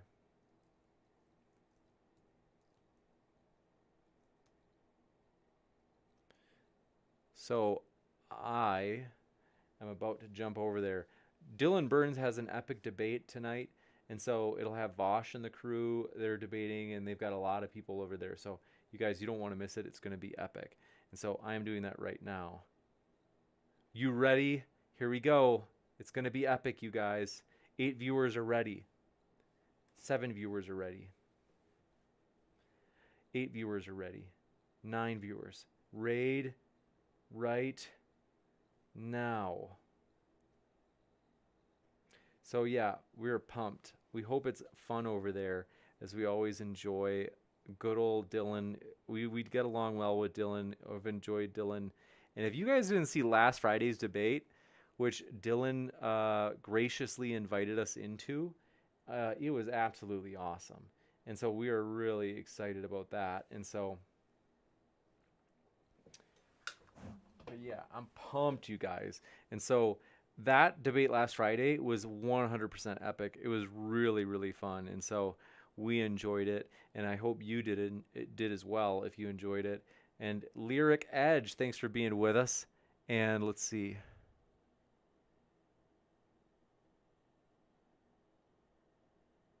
Heat Shield, good to see you. Glad you were here. And so thanks, everybody. I love you guys. Seriously, it's always fun. Human Girl, thanks for those hearts. Always so kind. But yeah, you guys, seriously, we love you guys. Is there anything I can do to make your day better? Let me know. We really do. We hope that this is a fun time here. We hope it's a fun community. And also, yeah, it's like, I hope that it's just like, it's fun, you know? So let me know. General Balzac says, I must have missed that. I actually remember someone making that argument back on the Non-Sec show. Let's see, before the dark times. Before the dark times, for the Empire. I remember. It's crazy. General Balzac says, is James expanding borders? We are expanding borders in a lot of ways. We are trying new stuff. Believe me, guys, it's honestly, we're excited about this summer especially. We're going to try some cool stuff, like in-person debates. We're going to get back into it. I'm excited that I've got my, I'm scheduled to get my first vaccine shot on Monday. And so it's exciting that hopefully in June, maybe even May. Yeah, I'm going to push for May. We'll be, out and about, and we'll be hosting debates and all that good stuff. So it's, yeah, it's going to be epic. So we are really excited about that, to do some in-person debates. And those have always been fun in the past. And so I'm excited for it. And yeah, but yeah, I do love you guys. Thanks so much for making this fun. Like, it's honestly, it's always a blast.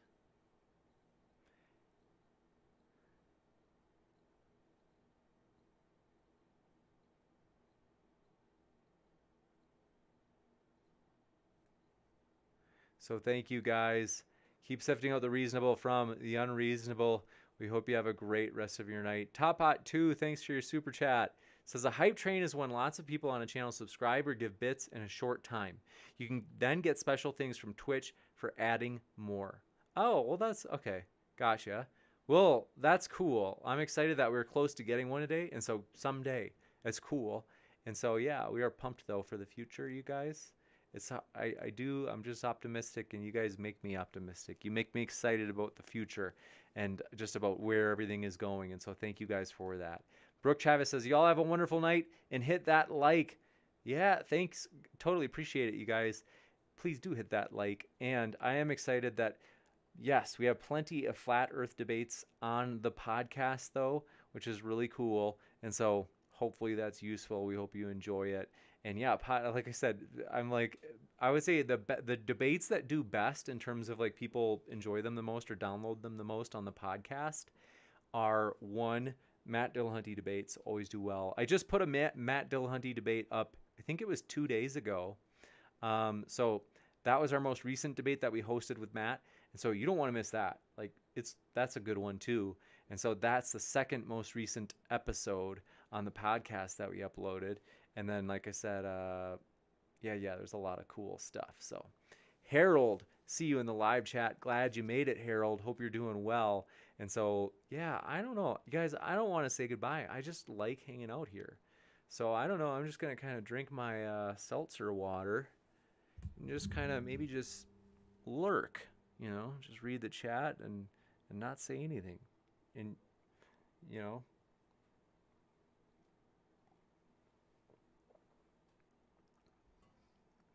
John Smith, glad you made it, man. Thanks for coming by. And yeah, I'm excited though. You guys, it's fun. You guys get it. You guys make me laugh. Let me pull up. I'm going to try to find the calendar. I'll tell you about other events that we're working on setting up. So where's this Google Calendar? There we go. Not month. There we go. I'm a little tired. I got like the worst sleep of my, this is one of the worst weeks for sleep that I've had in a while. It was brutal. So tomorrow, tag team debate on whether or not anti-theism is reasonable. Then maybe on Sunday, if I get a hold of Destiny on time, maybe a debate between Destiny and Pogan. Then Kent versus Maddie on Monday. That is still being confirmed, but I think it'll happen. We might have a new debate. And then I mentioned JF and socialism done left. That will be on Tuesday. That'll be a cool one, political one. And then another political one on Wednesday. It'll be between Mouthy Infidel and a new fellow. I forgot his name. I've got to find his name. But that should be it'll be a juicy one on whether or not there should be welfare. So controversial political one. Then Friday the 16th, Tom Jump versus Arjuna, who's a Hare Krishna fellow. I can't remember what they're debating. I think it's like, do we need God for ethics? Sphincter of Doom. Let's see. And that might be it. Sphincter of Doom and Balzac, General Balzac versus Cider and Leo might happen next Saturday. I've got to confirm that. Then Vegan Gains we might have on the 18th. Good old veganism debate. That would be cool. T-Jump we might have on not too long after that. We're going to ask Demon Mama, the YouTuber and Twitch streamer, if they'd be interested in debating T-Jump. And so that would be on whether or not deplatforming is good. So that could be epic. Rose and Alex may tag team on whether or not there are two sons. Serious. That should be a juicy one. And then, we've got, the Book of Daniel, Prophecy or Forgery. That's on the 23rd. We're going to try to get Sargon versus Mouthy Infidel on the 24th. No promises, but I am going to reach out to Sargon finally. And then also on the 24th, so we might have two debates in one day, would be Standing for Truth and Nephilim Free versus Amy and Randolph. That should be a cool one. Yeah, it's already been like kind of a hot minute since we've had Randolph. Heat Shield says Mars Helicopter Ingenuity first flight April 12th, 2:30 a.m. Eastern. Make plans to stay up late in 2 nights. Well, that sounds juicy. Thanks for letting me know about that. And Perfect One said, so when do we get Matt Dillahunty debating a flat earther? That would be epic. I don't know if he'd go for it. I can ask him, but I agree it would actually be cool. And Marka Ragnos, thanks for being with us in the chat. Recognized I like to lurk. Dr. Gildo says, say goodbye and get it uploaded. We're glad you're here. Master Optics, good to see you again. Stripper Liquor, glad to see you. Says, making me feel like a natural woman, James. I'm so glad to know that. Stripper Liquor, we all know Stripper Liquor is actually like Earl the Postman. He's like 65 years old from Alabama, but we love him. So, but yeah, we are excited, you guys. Let's see. General Balzac says, thanks for the heads up. That's right. Yeah, that's the hopeful date. That's when I'm hoping for it. So I've got to reach out to you guys. It doesn't have to be that date. We're open to different dates. Be Badass says, my Chromebook screen slightly glitchy. Should I just restart my computer? Hopefully a fluke. It's brand new.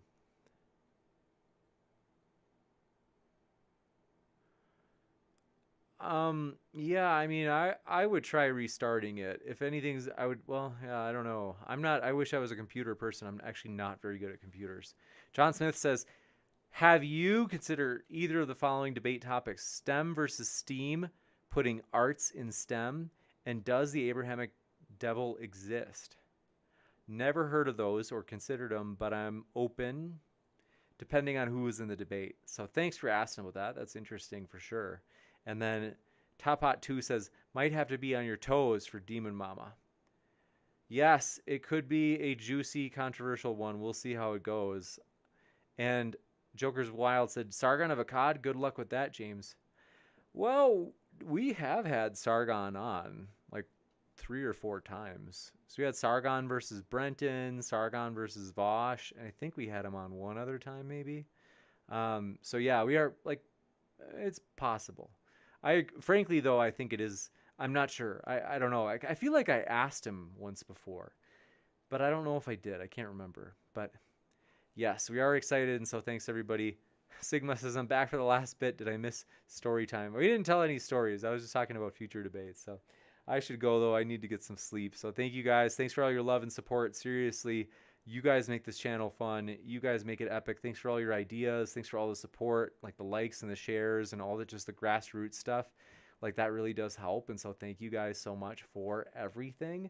I'm pumped about the future because of you. So thank you guys. And I hope that you really do have a great rest of your night. I love you guys. And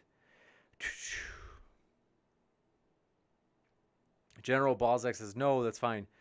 Much more time than the 24 hours I had the last few times. I know you're busy as I have been. Next weekend works great for me. Thanks, General Balzac, for your willingness, your cooperativeness, and it'd be exciting and fun. So thank you guys for everything. I love you. Seriously, have a great night. We'll be back tomorrow night. It'll be a blast. Keep sifting out the reasonable from the unreasonable. And also, Deeds of Legend. Glad you made it. I see you there in the live chat, friend. And so, thanks for hanging out with us. It's always fun. Take care, folks.